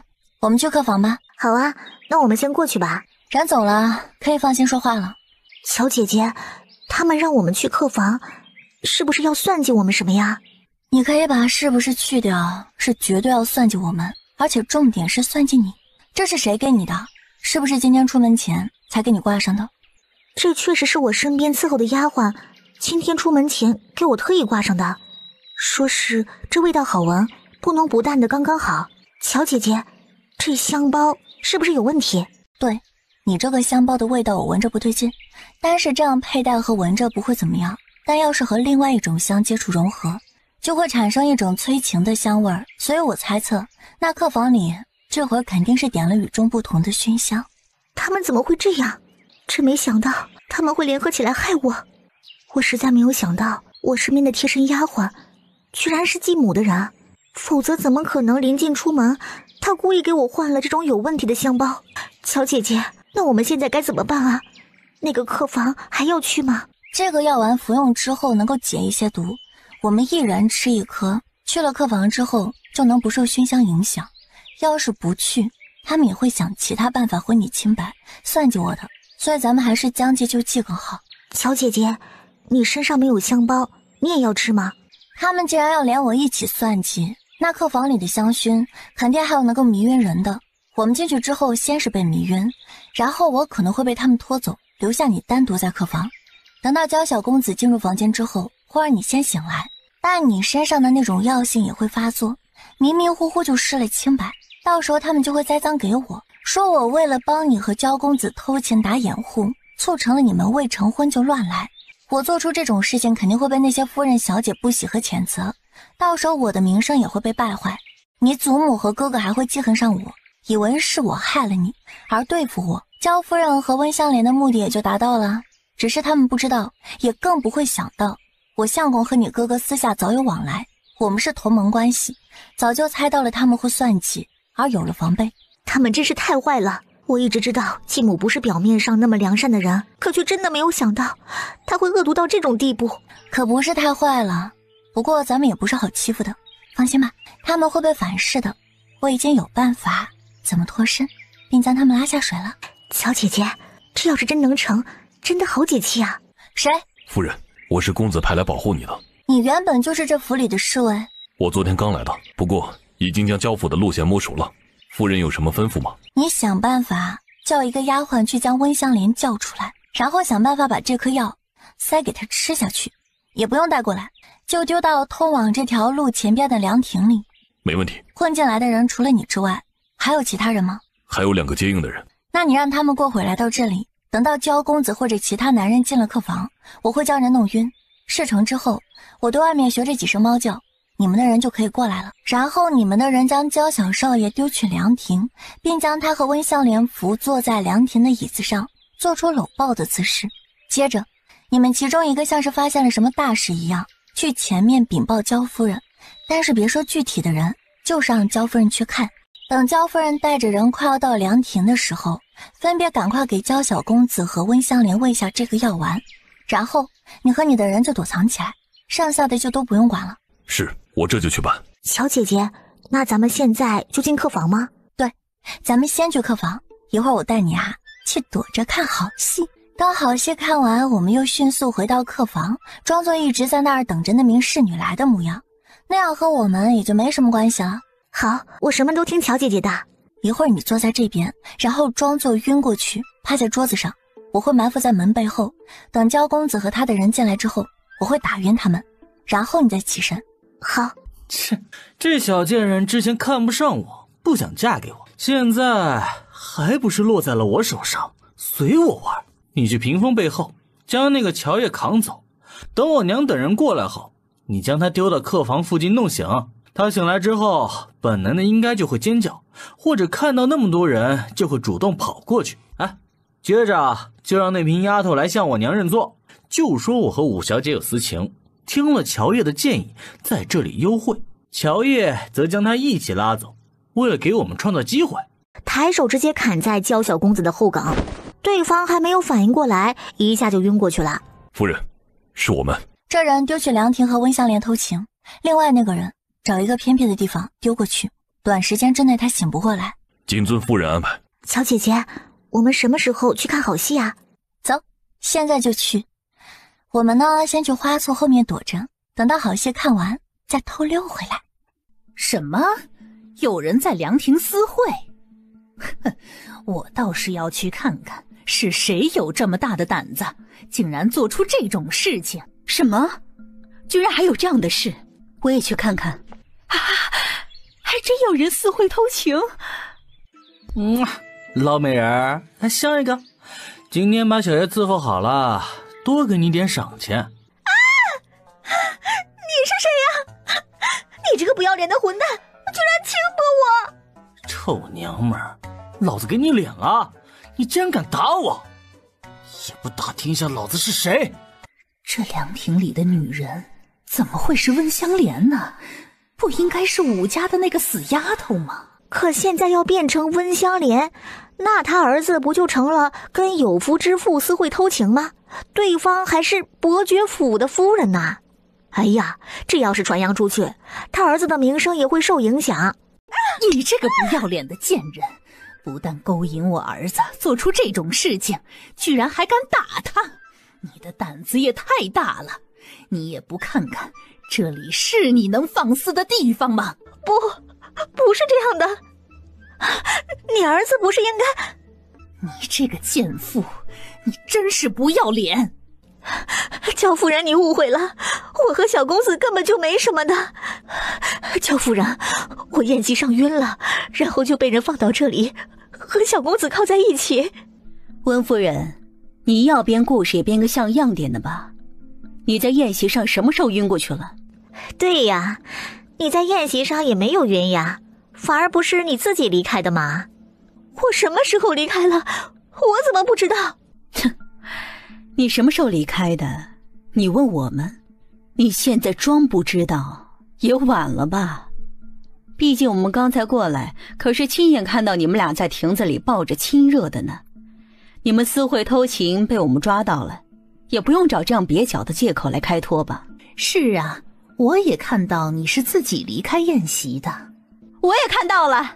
我真的不知道我怎么会在这儿。我也是刚醒来，不信你们可以问问焦小公子。你是怎么来这里的？我也不记得自己是怎么来这里的，好像我要去什么地方，接着就睡着了，醒来就在这里，然后和这个女人亲热。你认识她吗？好像不认识。你不认识她，怎么会和她亲热？切，她不是来主动找我的吗？她主动送上门来，我又历来是心子软的性格，不懂得怎么拒绝，就满足她了。再说亲热下也没什么吧？不，我没有，我根本就不认识他，我更不知道我为什么会在这儿。这里可是我家后院，你不是主动送上门，怎么会来这里啊？还在我怀里，刚才更是双手紧抱着我。哎，我知道，你就是不好意思，反正都被他们看到了，你说再多，他们也不信，所以又何必编呢？你胡说八道，我根本就不认识你。哎，行吧，你想怎么说就是什么好了。她是哪家的？她是冠永伯的夫人。原来是伯夫人啊，有意思了。哎，娘，这事啊交给你处理，我先走了。行，你去吧。你们怎么会在这儿？我们为什么不能在这儿？我的意思是，你们换个衣服，怎么这么长时间？是不是发生了什么？是啊，你们怎么换了那么长时间的衣服，还自己来了这里？焦夫人，你的丫鬟带我们到这个凉亭，突然说肚子很疼要去方便，然后给我们指了路，让我们自己去客房，叮嘱一会儿来找我们。五小姐换好衣服，我们等了许久都不见那个丫鬟，所以就想着自己回宴席去，否则离开太久也不好啊。总不能那丫鬟一直不来，那我们就一直等着吧。她和之前泼我们的丫鬟是不是关系很好？所以故意想要让我们等。你们府里的丫鬟也太没规矩了，不但故意用热汤泼客人，带客人换衣服，还故意离开，让客人久等。这就是你们焦府的待客之道。我今天算是领教了，以后你们焦家，我和我干女儿可不敢再来了。你们也别再下帖，就算下了帖子，我也不会让我女儿来的。我听干娘的。你真当自己是香饽饽呢？不来就算了。我还真不稀罕来，你们这种藏污纳垢的地方，我们也不敢再来。以后你儿子要和什么人私会偷情，还是别搞什么宴会为他们遮掩了，你直接请人来小聚，让他们私会不就行了？反正我是不会再来看这种恶心玷污眼睛的事儿。才没有什么私会偷情之事呢，你可别乱泼脏水。你当然要为他们遮掩了。我可听说这次宴会前温夫人才单独来你们府上做客呢，以前也没听说你们关系多好，现在看来是有原因的，怕是她和你儿子早就有了首尾吧。哎呦，以后谁家的女儿嫁给你儿子，谁倒霉。你休要血口喷人，还请郡主慎言。随你们怎么说，反正这是你们的事儿，丢人的又不是我，这样的丑事儿我还不想再看了呢。小叶子，咱们走吧，以后离这焦府和焦夫人、温夫人远点。好的，干娘。你这继母做出这种伤风败俗的事儿，你还是和我们一起走吧。还好你是伯府老夫人养大的，和她这个继母不亲近。多谢郡主，我和你们一起走。谁允许你先走了？你眼里可还有我这个母亲？夫人还是好好想想要怎么和父亲交代吧。我是被人算计的，自然会和你父亲说清楚。那我就先和郡主他们离开了。夫人保重，今天真是多谢郡主和乔姐姐了，否则我都不知道我会成什么样子。你是个好姑娘，我们自然不会看到你被毁了。再说这件事儿啊，主要是小叶子帮忙的，我就是护着你们点。咱们可是结盟关系呢，我当然是要护着你点了。不管怎么说，今天都是你们帮了我，以后要是有用得上我的地方，尽管吩咐，这份恩情我记下了。好，要是有需要帮忙的地方，我们不会客气的。渊儿，你怎么就回来了呀？祖母，我今天差点就被毁了。到底是怎么回事啊？我听说妹妹回来了，过来看看。这次真是多亏了乔姐姐，否则我就完了。哥，还好你有先见之明，让我跟好乔姐姐。这件事绝对不能这么算了。这两个混账东西竟做出这种事情，确实不能算了。休了，让你们爹先休了那个恶毒的女人，否则再这样下去，整个伯府都要被那两个混账给毁了。祖母说的是，这样不要脸的女人确实该休了。焦府，我看到温夫人自己走到后院的凉亭的，我以为少爷回了院子，就去找了。谁知道是温香莲为了单独勾引少爷呀？你这个贱妇！好啊，之前说什么要算计武家那个丫头，原来是你觊觎上我的儿子，想要勾引于他。你也不看看自己是个什么年纪，什么身份，你配吗？你就是倒贴给我儿子做妾，他都嫌弃你。我是疯了才会觊觎你的一个废物儿子。夫人，我没有，我真的没有，我和小公子都是被人算计的。我怀疑就是乔叶跟我那个妓女搞的鬼，否则他们去了客房，怎么可能会安然无恙的出来？您不是让人在客房放了熏香吗？听说乔叶懂药理，肯定是他破坏了我们的计划，然后将小公子和我弄晕，搬到凉亭去，又引来你们。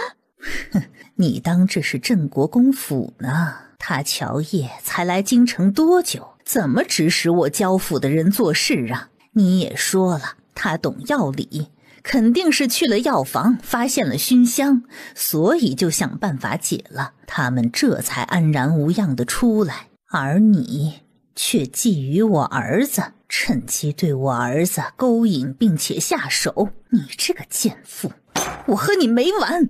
是不是那个死纨绔之前就看上我了，然后假装说要毁了妓女清白，实际上是想对她下手？指不定这里面还有焦夫人的手笔呢，否则我是怎么晕的？来人，把他们赶出去！你们给我等着，毁我清白还要倒打一耙，我是不会这样算了。另外一边，你们听说今天焦府发生的事了吗？听说了，不得不说焦家那小子玩的也太花了。焦府发生了什么事儿？焦家小子玩什么了？今天焦家办宴席，焦家小子和参加宴席的人跑去后院的凉亭偷情亲热，然后被一众夫人小姐抓到了。他和谁偷情？这个人啊，说出来你们绝对想不到，是关永博的夫人呐。我之前听说焦家小子看上武家的大小姐，焦家也想和武家定亲，怎么现在那小子和人家继母勾搭上了？和武大小姐定亲，哪里有和伯夫人私会偷情刺激啊？不过要不是焦夫人和仪正夫人小姐亲眼看到他们亲热，谁能想到两人有私情啊？听说伯夫人时常会去焦家拜访焦夫人，就是去和焦小公子私会了。焦家小子艳福不浅呀，听说冠永伯夫人长得还不错，颇有韵味啊。夫君，你回来啦！贱人，你就这么缺男人吗？你居然不相信我，我是被人害的，否则我怎么能做出这种事儿啊？够了，哭有什么用？说，到底是怎么回事？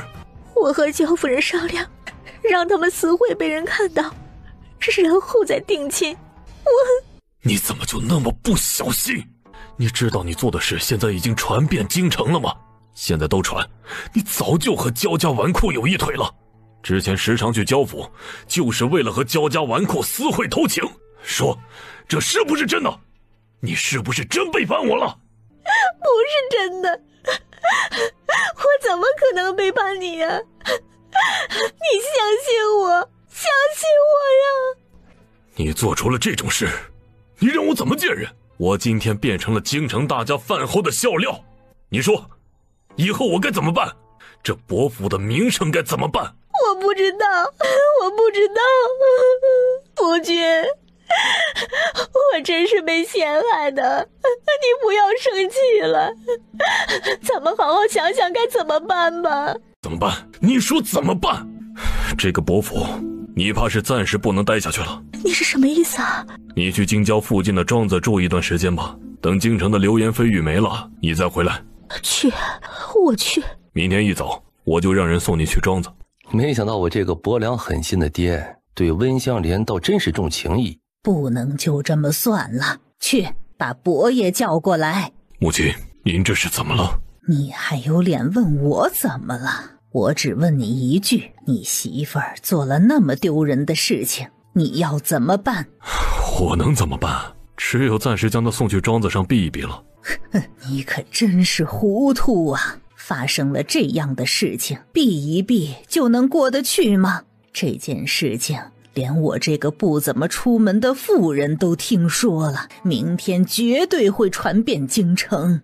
你可是冠永伯呀，你就不嫌丢人吗？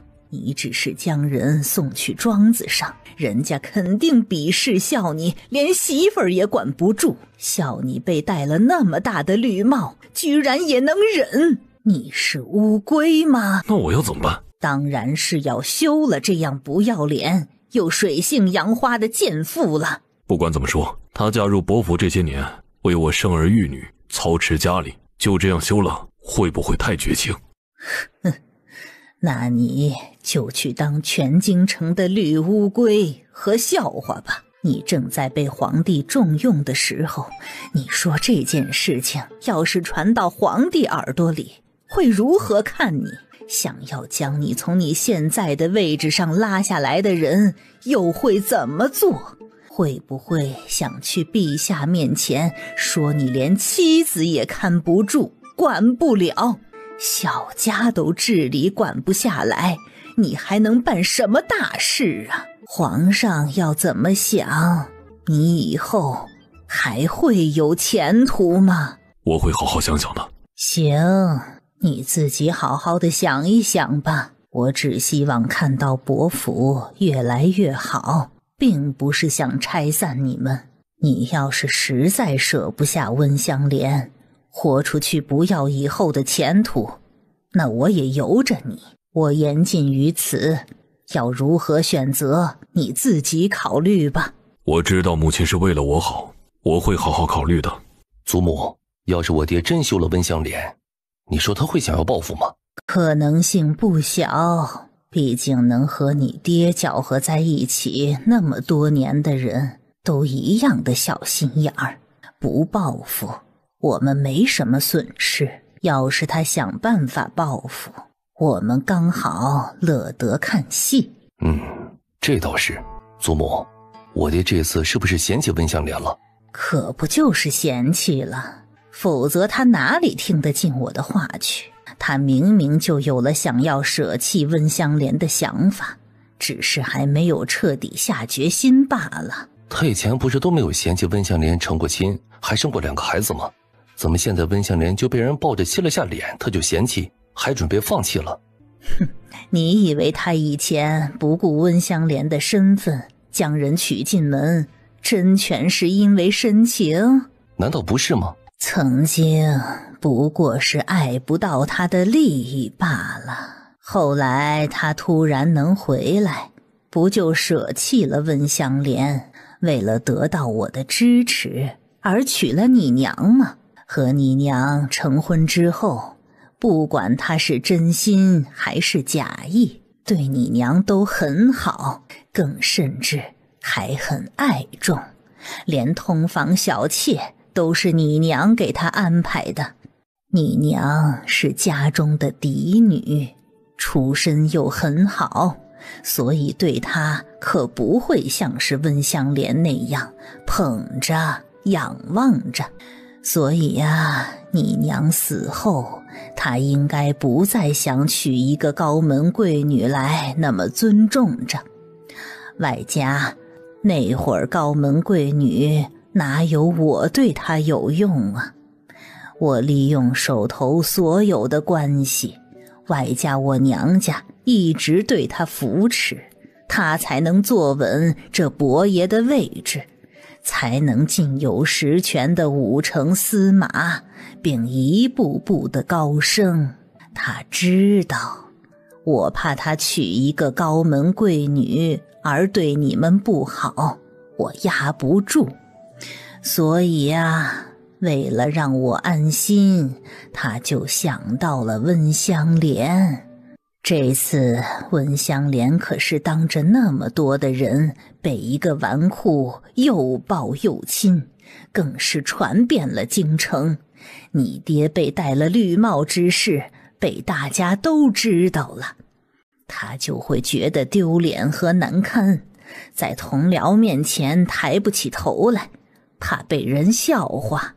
外加我之前说的，发生了这样的事情，想要拉他下马的人自然就要趁机落井下石了，所以他就会担心，怕影响了将来的前途，然后选择放弃。这样他就能安心地想，都是温香莲的错，他也是被逼无奈的。姜还是老的辣，还是祖母看得透彻。另外一边，夫君，你相信我，我和那个纨绔真的没有什么事儿。今天之前我从来没有见过他。我相信你，可那又能如何呢？之前老夫人将我叫过去，让我休了你，我不愿意，她就威胁我说，如果我不休了你，她就要去娘家，让娘家人打压我，然后让我将伯父的大权让出去交给向鸾。她这样逼我，我真的很难呐。我要是不听她的，以后不但自己将步履维艰，也没法再护着你。所以你这是决定要听他的安排，放弃我了？我也不想的，可你今天真的是太不小心了，还被那么多人抓到把柄。我也不想听老夫人的，可我没办法，不能不听她的。所以你这是决定要听他的安排，放弃我了？唉，我也不想的，可你今天真的是太不小心了，还被那么多人抓到把柄。我也不想听老夫人的，可我没办法，不能不听她的。不管怎么说，她都是我娘，用孝道压我，我根本没法反对。香莲，我并不是要放弃你，休了你只是权宜之计。等我以后彻底掌控伯府，爬到谁都不能再左右我的位置，我就会将你接回来的。好，我都听你的，为了你，我什么都愿意做，哪怕是被当个休妻的妇人，我也认了，只要你好就行。香莲，你放心，我一定不会辜负你的。你明天还是先去庄子上住，等风头过了，我就安排你回京住，然后找机会将你接回伯府。好，我相信你。你拿着吧。武志恒休了温香莲，哎，你说这两人会反目吗？温香莲有心计手段，又心狠手辣，这些年知道武志恒的不少事情吧？要是报复武志恒，应该能想出什么办法来。哎呀，我最喜欢看狗咬狗的戏了。娘子，咱们每次都能心有灵犀一点通，我也是这么想的，我会这样。老陆，还得是你啊！哎呀，三哥来了。是啊，今天我一个人说来喝喝酒，谁曾想包间没了。我和大厅的人也不是那么熟。哎，你订的包间了？我今儿啊刚好订了个包间，叫了几个朋友一起来玩。三哥要是不嫌弃，要不咱们去包间凑一桌啊？也都是你认识的。行啊，还是你够义气，那我也不客气了。三哥客气了不是？哎，走走，今儿咱们兄弟不醉不休。哟，三哥怎么也在？怎么不欢迎？当然欢迎啦，早就想和三哥一起玩了，以前只是没找到机会而已。咱们娘的关系是他们的事儿，咱们处咱们的。那是，他们是他们，我们是我们。来来，兄弟，我听说你艳福不浅啊。哎呀，我的艳福可多了。三哥说的是哪个？不就是最近传的最多的那个？你连伯夫人都拿下了，听说伯夫人为了你和冠永伯吵了架，两人直接闹掰了，伯夫人更搬去了京郊的庄子上住。哎，我确实太招女人喜欢了。嘿，别说啊，那伯夫人别看着温温柔柔的，实际性子辣着呢。哦，那个温夫人我见过一次，看着很有韵味啊。你小子真是有艳福啊。哎呀，确实有韵味，滋味啊更是说不出来的好。只是啊，他现在去了庄子，也不好再和我私会，不然改天带出来给你们看看。我听说了一个消息，冠永伯被你戴了绿帽，实在是咽不下这口气，想要报复你和温夫人呢。我的人刚好发现，他安排了人要去庄子上对温夫人灭口，还想打断你的腿呢。他敢？切，我可不怕他。他要是敢动我，爹娘和我外公不整死他。而且他也太狠心了吧，居然要对莲儿下手，可不是嘛？对一个女人下杀手，简直不是男人。哎呀，这事儿还都是因你而起呢。哎，是啊，都怪我连累了莲儿。不行，我不能让冠永伯害了莲儿。你要是真喜欢温夫人啊，其实可以来一出英雄救美，到时候温夫人怕是会对你更贴心贴意呢。哎，好主意。三哥，你的人听说他们要什么时候行动了吗？3天后的中午到晚上那个时段，你可以去京郊那个庄子附近打猎，然后恰巧碰到了，亦或者后天你就能去庄子打猎，住上一晚，也就更名正言顺了，还不会打草惊蛇。嘿，这个好，果然论会玩，还是三哥厉害。我后天就邀朋友啊去庄子上打猎游玩。哎，三哥要去吗？我明天和后天刚好有事，去不了了。我等你的好消息啊。等改天咱们再聚的时候，你将人带来，我们看看。哼，三哥放心，我肯定安排。是要去庄子上将夫人灭口？夫人，伯爷派人要将你灭口。洪桃早上在伯爷院子里打听到的。什么？他们什么时候来？洪桃听到的时候，他们说马上就来了，所以应该快了。夫人，咱们该怎么办？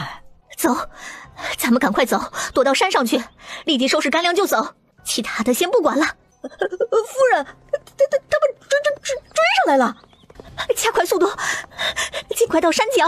杀！先杀温香莲，其他人最后杀。在那儿，杀了他！光天化日之下，居然敢杀人！你们好大的胆子！暗杀失败，先回去禀报主子。呸！这个色胚，果然早就看上我了。莲儿，你没事吧？这个死纨绔，我跟你有这么熟吗？呸！不要脸！这个焦公子真的看上他了，都是你害的，不然武志恒也不会对我灭口。哎，是，都怪我，武志恒太不是东西了，居然对你这样的美人下杀手，还是我怜香惜玉。你看，咱们是不是有缘分？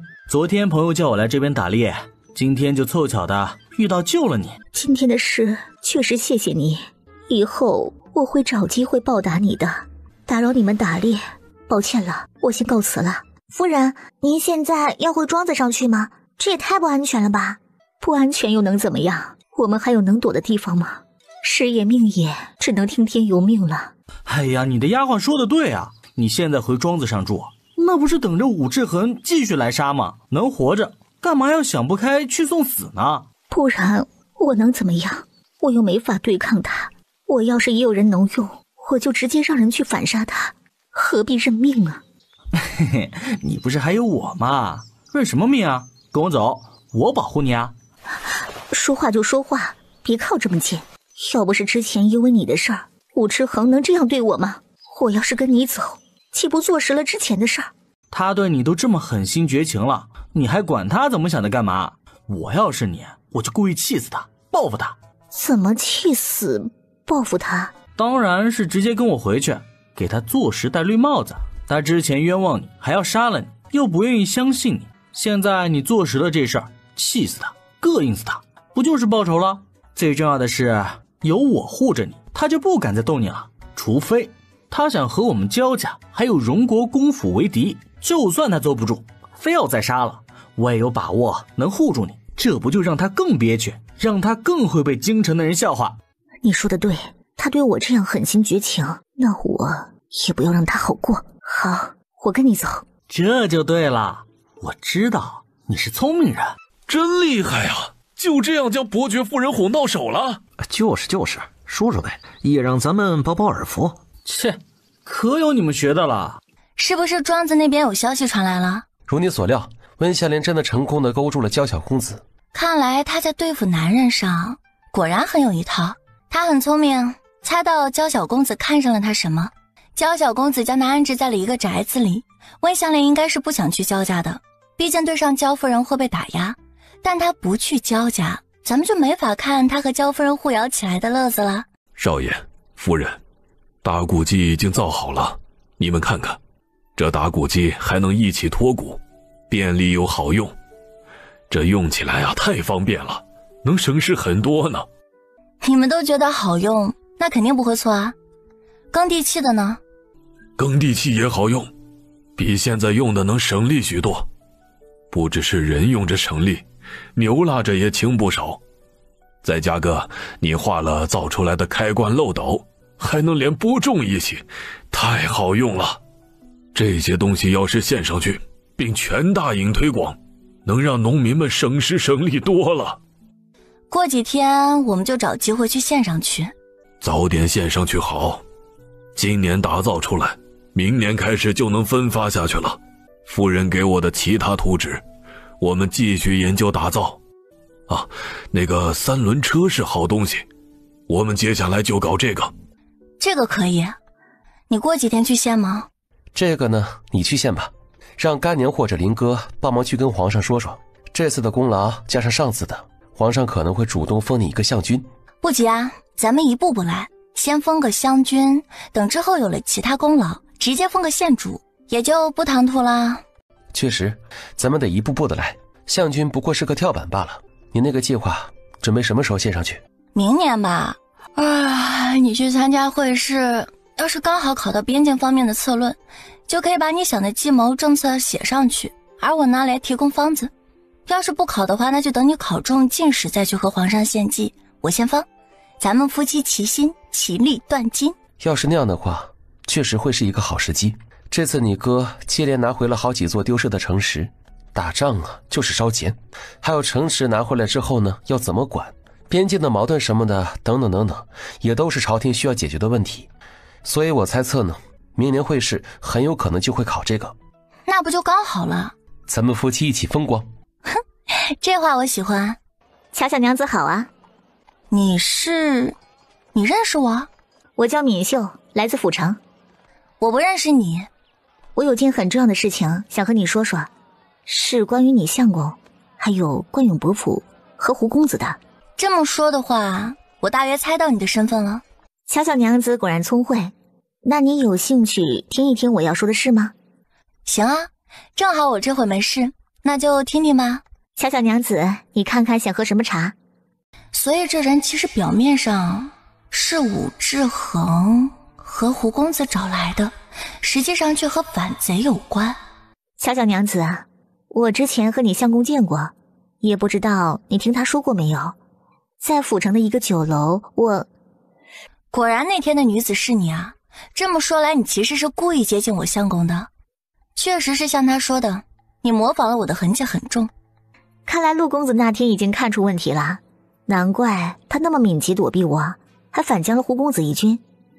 你刚才说要关永伯和胡公子的事，那是不是代表你之所以要装扮模仿我，而去勾引我相公，背后是他们指使的？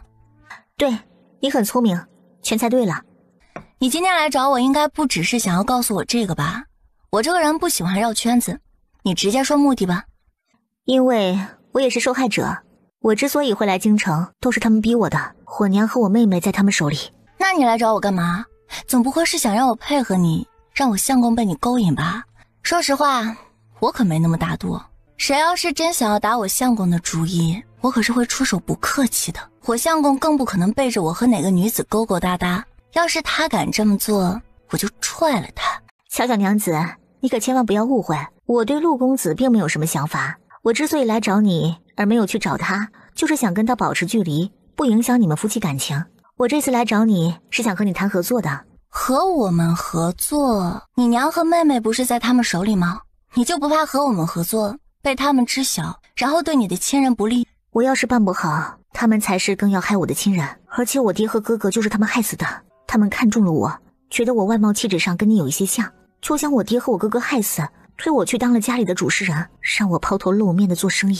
我除了想要救我娘和我妹妹之外，我还想为我爹和哥哥报仇雪恨。要是有杀父之仇，那确实要报。你想怎么个合作法？我是想和你交个朋友，咱们时常走动一下，还能一起做生意。比如我这边铺子拿你作坊里的东西来卖，然后偶尔的和你相公接触一下，假装已经接近他的模样。你放心，我对你相公肯定没有想法，也没想过要对他做什么，只是单纯的想和你们演一出戏，给关永伯和胡公子看，然后我想办法将我娘和我妹妹救出来。那这样合作对我们有什么好处？我可以为你们做事，比如假装成功完成他们的吩咐任务，而帮你们抓住他们的把柄。那倒是大可不必，毕竟我和他们又没什么大仇，干嘛要抓他们的把柄？你抓住他们的把柄，然后让我主动出手报复，那岂不是我和他们鹬蚌相争，你这个渔翁得利了？敏小姐，你当我是傻子吗？小小娘子误会了，我没有想要利用你们，我只是单纯的想着敌人的敌人就是朋友，我们合作一起对付他们罢了。可你说的全都是对你有利的，出手却要我们，所以这还不是利用？那什么是利用啊？敏小姐，这世上可不只是你一个聪明人。你是不是太以小人之心度君子之腹了？你这是自诩为君子了。你配吗？想要利用我们夫妻还把自己放在正义的一方，你脸怎么就这么大呢？你来和我谈合作，不但想要利用我，想要借我再利用我背后永安郡主和镇国公府，还想放松我对你的警惕，而想办法真挑唆我和我相公的关系吧？唉，大家都是女人，内心的感觉可是很准的。你嘴上说对我相公没兴趣，绝对没有想法，可你的眼神却不是这样说的。你也太小心眼了，我根本没有这样想。你要是不信的话，那我也没有办法。你这样的态度是不想合作。你不是自诩为很聪明吗？我这么明显的态度，你这都还不明白啊？行，你拒绝我，那我也不勉强，只希望你别后悔才是。这句话反送给你啊，希望你别后悔今天来找过我合作。好，我先告辞了，记得将茶钱给付喽。这个死女人果然是村子里面来的小村妇，真是抠门小气。今天我遇到了一个人，你可能也想不到会是谁。遇到谁了？敏秀。敏秀？他找你干嘛呀？不会是想要和你交朋友或者合作什么的吧？聪明。他还真将咱们当傻子了。这么看，他应该不是武志恒或者胡学义的人，至少背地里不是啊。你怎么就那么聪明呢？娘子，你那么聪明，我要是笨上一点，岂不是配不上你了吗？少少，你真的是越来越会说话了。当然是娘子教得好。你是不是发现了什么？对，我怀疑他是反贼那边的人。他带我去的那个茶楼，给我们点茶用的茶单角落里要那个令牌的花纹，所以这家茶楼应该是和那个戏院背后的真正的主子是同一个人吧？是哪个茶楼？我传信让反王查查。哎呀，那个女人想要利用，让我们和武志恒、胡学义主动撕起来，将京城的水搅浑，他们来当渔翁和黄雀，这让我很不爽。那么娘子想怎么解气啊？过2天你约胡学义和武志恒出来喝个茶，闵秀和那些反贼想要让我们撕起来，那我就以其人之道还治其人之身好了。1日，你怎么在这里？因为今天是我约的你们啊。你们想要干什么？等胡公子来了再说吧，我可不想一会儿再说一遍。你怎么在这里？因为今天是我约的你们。你约我们干嘛？坐下说，闵秀是你们派来勾引我相公，离间我夫妻感情的人。闵秀是谁？我不知道啊。你是不是误会什么了？明人不说暗话，我既然将你们找来，自然是有十足的把握才这么问的。你是来找我们算账的？算账暂时可以先放一边，我是来向你们通个气的。啊？通什么气啊？前天闵秀过来找我说，你们派他勾引我相公，并离间我们夫妻感情，还想要将我取而代之。他说自己并不想这么做，更不想听你们的吩咐，但他娘和妹妹却在你们手里，他没办法，才被你们威胁拿捏着。他要干什么？真的假的？你不会是想诓我们吧？你没有什么地方值得我诓。闵秀前天在糕点店找我，然后带我去了一茶楼，你们可以去查。我敢找你们，自然就没必要骗你们。他找你想干嘛？只是向你揭露我们让他勾引陆勺的事。说是想要和我们合作，假装演戏给你们看，然后他想办法将他娘和妹妹救出来，重点和我强调他会帮助我们，反而将你们的把柄送给我，让我们好好对付你们。哦对了，他还说他和你们可是有血海深仇的。他说你们为了控制他，不但是抓了他娘和妹妹威胁，还杀了他爹和哥哥，他要让你们付出代价，也想要毁灭你们。他还真好意思，将这个锅都丢给我们背。我的人找到他的时候，一开始可没想将他爹和哥哥弄死，可他言语暗示，只有那2人死了，他才能彻底掌控闵家的大权，这样才能自强自立，让陆少能喜欢上他。他爹和哥哥死的时候，也没见他多伤心啊。现在看来，他对他娘和妹妹也怕是没多少感情吧。这个臭娘们居然敢耍我们，她主动送上门让我们利用，本来也要借着我们掌权闵家，现在倒全成了是我们的错，还我们逼着她的，还血海深仇，完全是颠倒黑白。你有什么目的？你可不像是这么好心的人，居然主动告诉我们这种事。因为我不想被人利用算计，我又不傻，为什么要当他的刀呢？他敢算计我，那我就原封不动的还给他。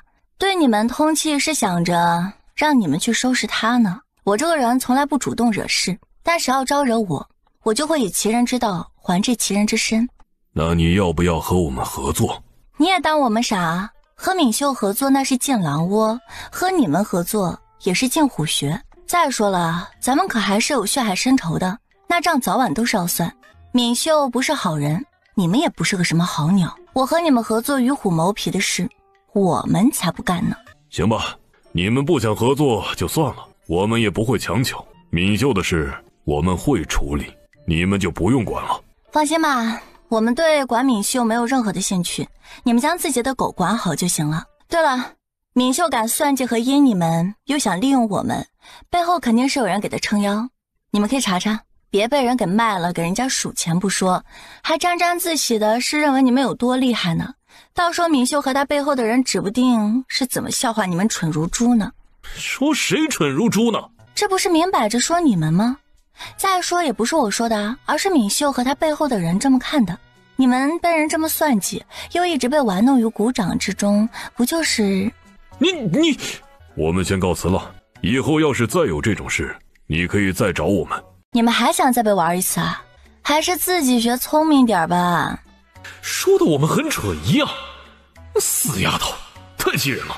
她这样伶牙俐齿，说话还歹毒，你平常怎么能受得了？她又不对我说话毒，我不但受得了，我还就喜欢她这样的。再说了，这样的体会，你们这种人呢，根本就不会懂。行吧，你高兴就好啊。拜见主子。让你办的事怎么样了？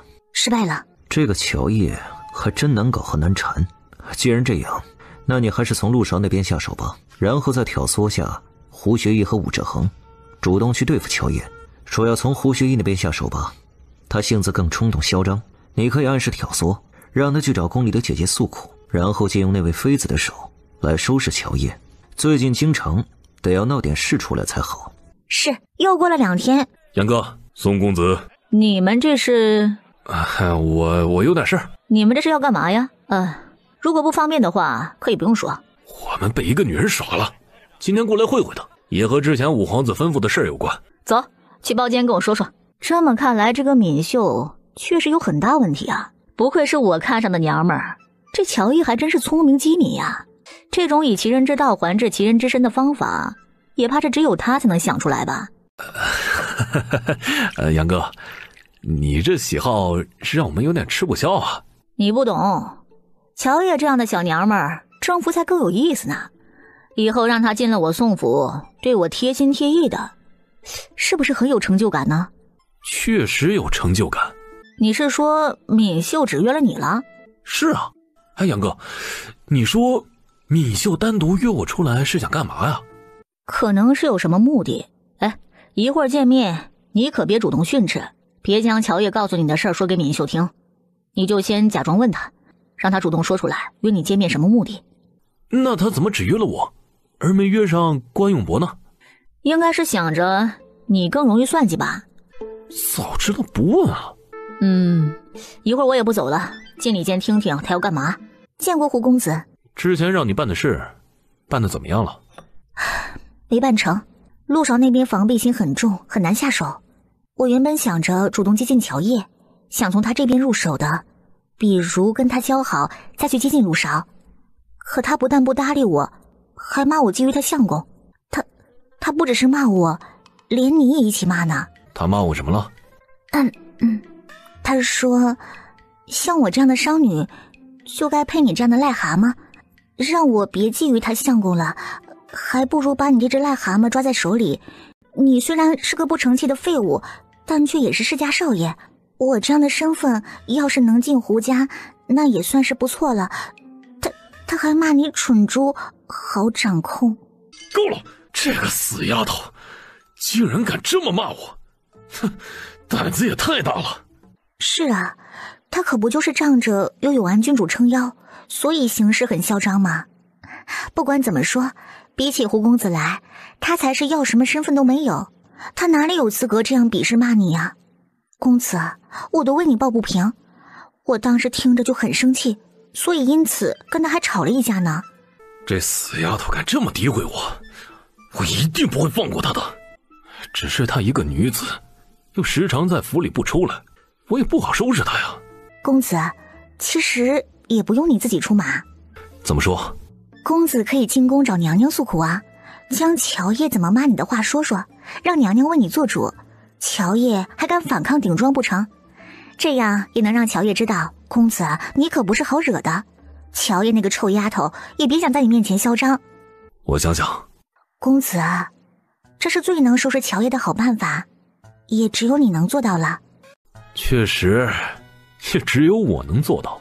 我就知道胡公子最厉害了。他这边我会去收拾，但吩咐你办的事儿，你要什么时候才能办成啊？长得没乔叶好看，也没乔叶有本事，现在连个勾引男人都做不到，你也是个废物。你要是再这么废，就直接滚回府城去吧。闵家的主人也能换人了，你哪里配当啊？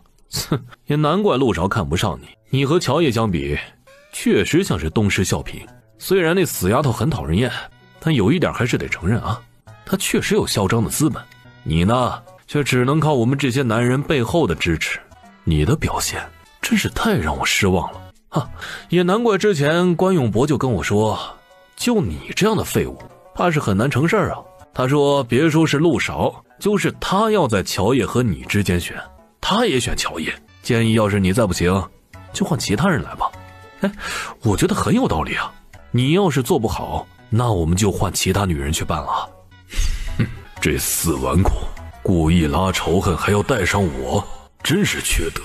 这个狗东西居然这么侮辱我，他才是废物点心，骂我长得跟头大野猪似的，太气人了吧！你他妈才是大野猪！胡公子，你这些话也太伤人了吧！我不过是说句实话，你这就受不了了？就你这样的承受能力，怎么和乔叶比啊？怎么去勾引陆守？哎，行了，成事不足败事有余的东西，我们再给你1个月的时间。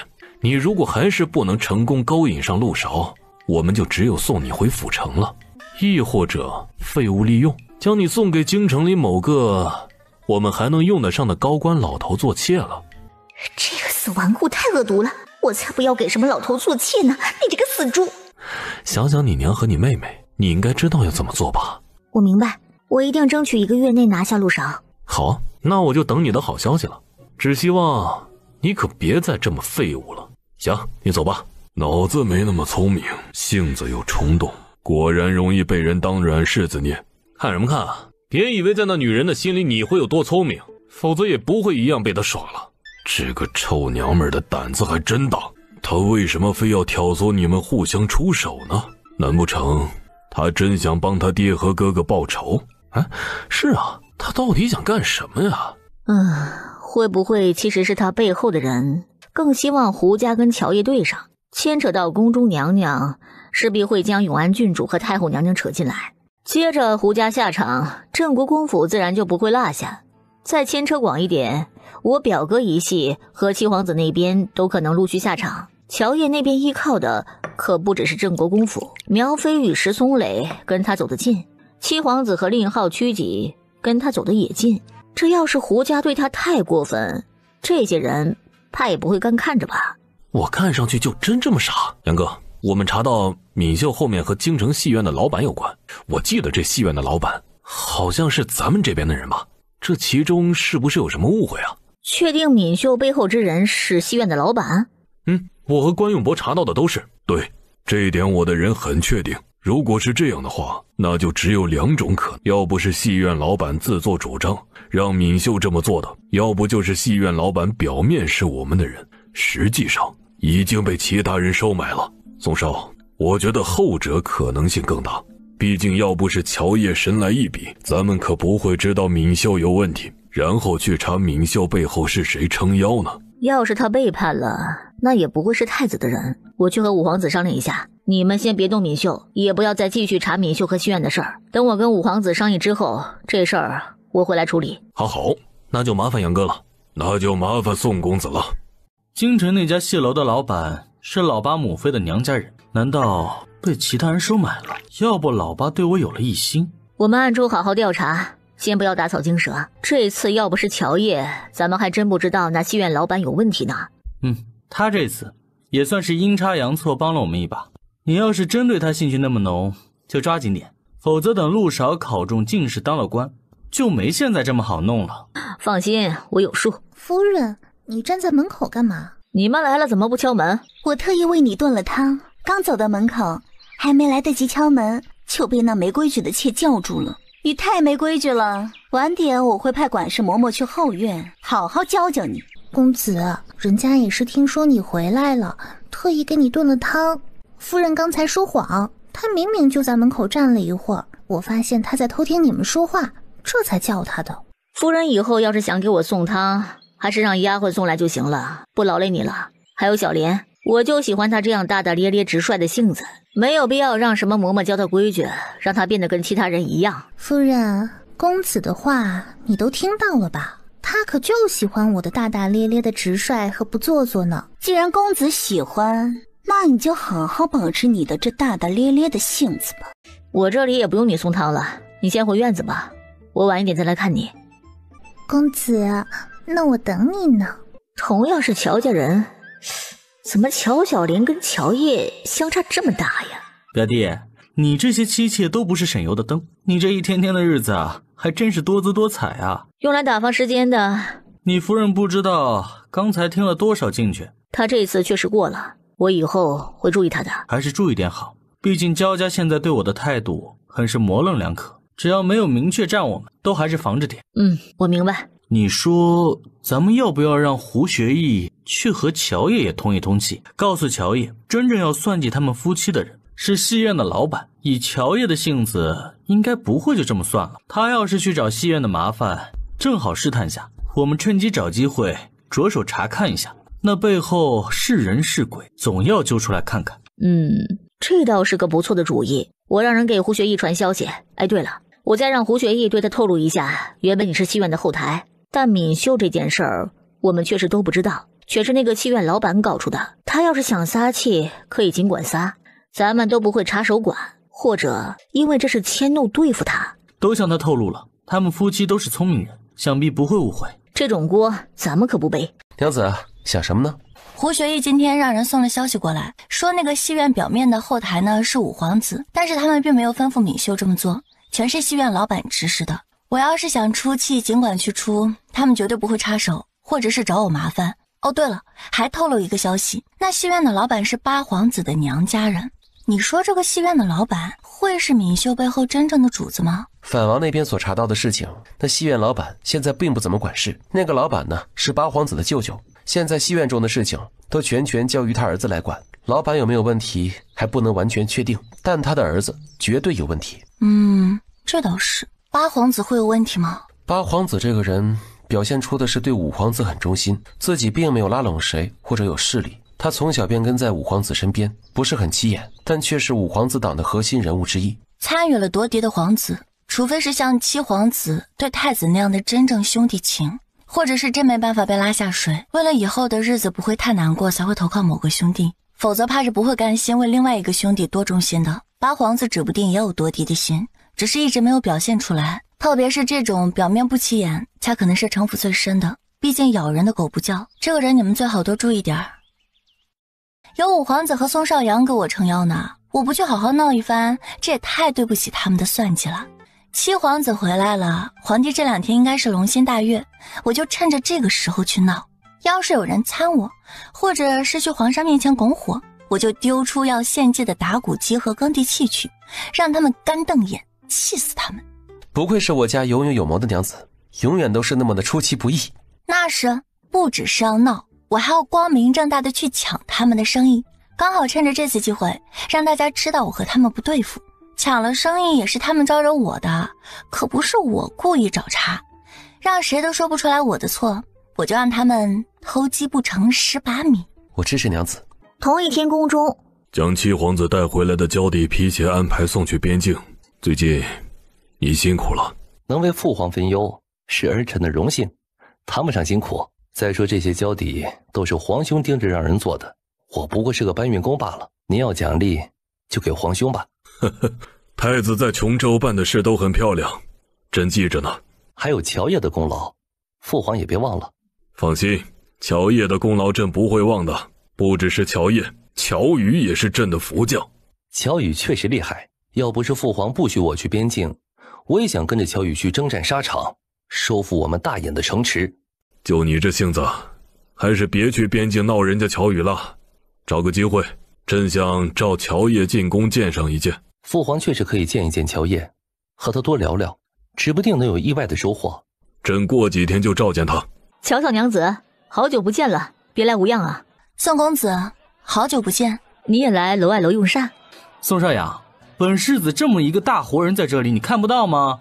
你离我妹妹远点，可别胡乱觊觎不该想的。哼，江世子这话真是有意思。乔小娘子对我有救命之恩，我对恩人客气点儿，你至于这么大惊小怪的吗？你也别乱猜，我就是单纯的想要报恩罢了。原来您只想报恩啊，那正好，很快你就有机会报答我妹妹了。什么机会？一会儿你来我们包间，自然就知道了。真有事儿？对，你之前不是欠着我一个人情吗？马上就能还了。行啊，只要你用得上我的地方，尽管开口。这位就是乔小娘子。你是？这位是五皇子。你们遇到老五了？是啊，也不知道真是巧遇还是他们刻意的。十有八九是刻意的，他们平常基本都是去天仙楼活动。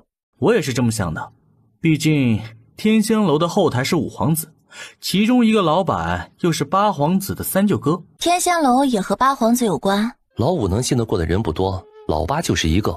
天仙楼是老五他们用来打听消息和收集情报的地方，老八的七族是明确站他那边的，所以他对老八的舅哥都比较重用。意思天仙楼除了八皇子的舅哥外，还有其他老板？天仙楼还有一个大老板，是老五自己的小舅子，这人在玩乐交友上厉害，但却不擅长经营，所以天仙楼是老八的舅哥在经营管事。哦，原来如此啊！你觉得八皇子这个人怎么样？老八这人不爱说话，做事也不爱争抢和出头，虽然跟着老五办事，但和我的关系都还可以，不让人讨厌那种。他在皇子里的人缘关系好吗？在我们这些皇子中，老八不怎么起眼，但人缘关系却是最好的吧。他从来没有和谁针锋相对过，脾气也是兄弟中最好的一个，说要有事找他帮忙，除非实在办不了，否则他都不会拒绝。你怎么对老八突然这么感兴趣了？我觉得他不像是表面那么简单，五皇子指不定反而是他手中的一颗棋子。你和太子最好也要注意点这个人吧。你觉得他有问题？乔叶将西苑和敏秀那事儿对七皇子说了一遍。从这些事情上，我觉得他不太可能什么都不知道。而且你不觉得他帮着五皇子做事，却不让你们敌对和讨厌，这就有些不正常了吗？五皇子一系主要的情报来源是戏院和天仙楼，管事的人可都和八皇子有关系，而出头被兄弟讨厌的事，都让五皇子背锅和拉仇恨了。八皇子却躲在五皇子后面，好像随时都能脱身。可他这些年没少帮五皇子做事吧？他要真是老实人，不擅长谋略和算计人。这么看，老八确实深藏不露。要真是这样的话，老五哪里是养狗，明明是养一只随时能咬死他的狼在身边呢。可不就是？那你们说，老八和反贼会不会有什么勾搭或者牵连？我觉得也不是没这个可能。天仙楼还不确定，但那个戏院绝对是个贼窝。他舅舅和表哥怎么也不可能都是无辜的。要这么看，天仙楼怕也有问题，你们也暗中好好查一下吧。你皇叔也在查这事儿，所以你们要查的话，可别打草惊蛇，让反贼发现不对劲。好，我们会注意的。过几天我父皇会召见你，你有个心理准备。好。哦，对了，我过2天准备带人去砸那个戏院。五皇子和宋少阳想要利用我去打头阵，他们好试探和暗查戏院，我也不能让他们就这么干看着。正好遇见了宋少阳，我准备让他还我人情了。你要直接带人去砸，这么猛的吗？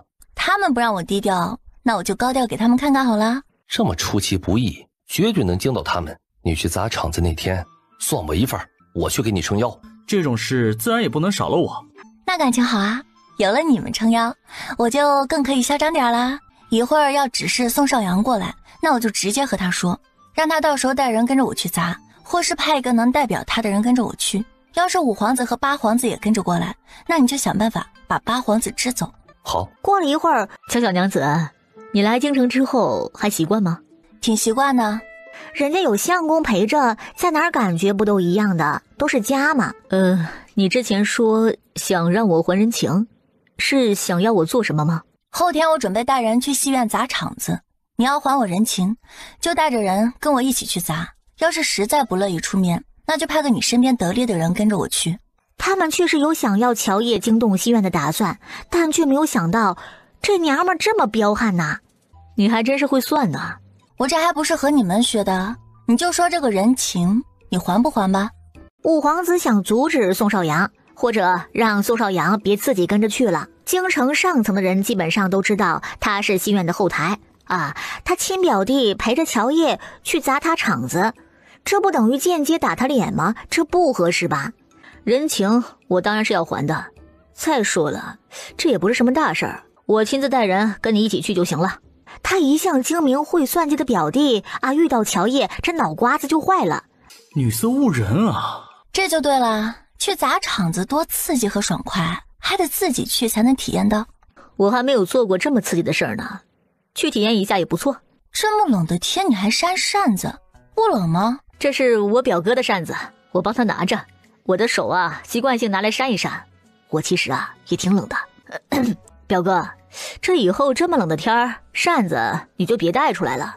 您这样只要风度不要温度的，这可不好。五皇子对砸场子的事情感兴趣吗？要不要一起？表哥，这种事儿别说你还真没有干过，那就一起试试呗。能不能把这傻子丢出去啊？他要是跟着去了，那不等同于自己砸自己场子吗？京城的人指不定怀疑他脑瓜子出问题了。再说了，他可是个皇子，怎么能做这种事儿呢？那不是等于被其他兄弟找人参上一本吗？这种热闹我就不去凑了。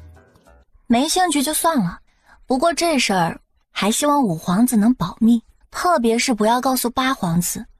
我听说戏院的老板是他舅舅，要让他知道，提前通知戏院那边。戏院有了准备，我们的戏就唱不下去，不刺激和好玩了。你觉得我八弟这人怎么样？我和他不熟，也不了解，他怎么样我不知道。不过他给我的感觉没有表面老实和低调，外中内奸。以前五皇子这一系的消息，以及对朝堂上那些人的把柄拿捏，都是老八去查派人做的。要是老八背叛，亦或者对他有二心，那对他来说还很麻烦。表哥，乔小娘子的感觉很准的。这家伙到底是哪边的？女色误人啊！放心，这事儿我不会告诉他的。不过我也希望乔小娘子打闹一通之后，如果发现什么不对劲的地方，也能告诉我们。没问题。我们还有事，今天就不打扰你们用膳了。咱们还有什么事儿啊？你要是有事儿和老八去办吧。我跟江老三好久没见面了，我想留下来跟他喝几杯。我和他们有那么熟吗？你也有事儿呢，喝酒还是下次吧。我妹夫马上就要来了，我和他还有事儿呢。过2天我在做东，咱们好好喝几杯。哼，过2天谁要跟你喝了？关系也没到那份上，瞎吧？看不出来我想什么。行吧，那过2天咱们再喝。乔小娘子，那我们先告辞了。你要有事找我，可以随时让人给我送消息。好。宋少阳这人在女色上比较花，很会哄女人，我看他对你不一般，你小心点。我明白。你对乔叶是认真的？对呀，我这次是很认真的。你哪次不是认真的？哼，那些女人怎么能跟乔叶相提并论呢？我对乔叶跟他们完全不一样。有什么不一样的？不都是长得漂亮的女人？乔叶不过是更聪明厉害点。当你身陷绝境，以为马上就要见阎王了，突然从天而降一个小仙女救了你，你脑子无时不刻都会出现她的身影，你才会懂那种感觉。不，我不想懂。那你也不用对她这么低声下气，千依百顺的哄着吧。哼，你懂什么？这怎么能叫低声下气呀？你对喜欢的女人你不宠着，这话我可不爱听，以后别说了。我也是怕你被骗和被利用嘛，毕竟听说乔叶可不是什么省油的灯。哼，我又不是傻子，我有那么好骗吗？你是不是对乔叶有意见？我跟你说啊，她是我喜欢的女人，你可别想对她来什么阴招。我第一次见她，和她有没有仇？对她能耍什么阴招啊？我也是看情报说她太精明了。她这次想让你还什么人情？哼，这是我跟她之间的小秘密，怎么能告诉别人呢？你没喜欢过谁，你不懂。五哥，我看少阳完全被乔叶迷住了，也不知道乔叶会不会利用他对付你。少阳心里有数，女人是女人，但兄弟和大事肯定不会忘的。乔叶可不是一般的女人，就怕少阳不小心就中招了。他要让少阳干什么来还人情？要不我去好好查查。其实我也有点担心，之前虽然我在包间，但少阳却被乔叶叫到角落。富尔说的话，我被江逸林拉着说话，没听到。我问少阳，他也不告诉我。这老八对乔叶要叫宋少阳做什么那么关心，这就不太对劲啊。这种事怎么能少得了我们呢？就是啊，我们必须跟着去凑热闹。行，你们想去就去啊。你有兴趣一起开个戏院不？一起开戏院，我倒是感兴趣。只是京城的名角都在老五支持的那家戏院，咱们开了也不知道能不能将生意抢过来。谁说我要开个一样的戏院了？我要开的和他们开的不一样。他早就有了计划，想开个舞台剧和情景院那种戏院。接着他就大致和七皇子说了说设想。要是这种戏院的话，那应该可行。我光听着就有意思，可行可行。那你们有兴趣掺一脚吗？我们当然感兴趣了。那就一起合伙开一个戏院。你们要是不想管的话，到时候有我和二哥，你们每个月分红就行了。回到家，你老师找你有事。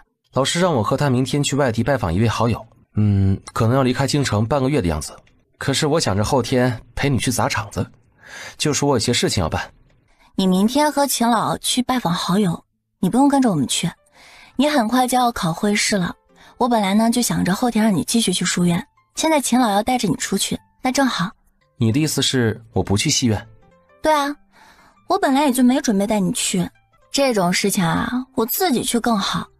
以后在京城咱们夫妻呢就一个唱红脸，一个唱白脸吧。我就给大家一个嚣张又彪悍的印象就好了，这样我行事起来也就没那么多束缚。以后娘子也是京城里的小霸王了，就怕以后会有人说你管不住媳妇儿。我是母老虎，指不定还挤兑你惧内呢。我就管不住媳妇儿，我就惧内，我就喜欢母老虎，我骄傲。他们那帮人爱怎么说怎么说。不错不错，值得表扬。谢谢娘子的表扬。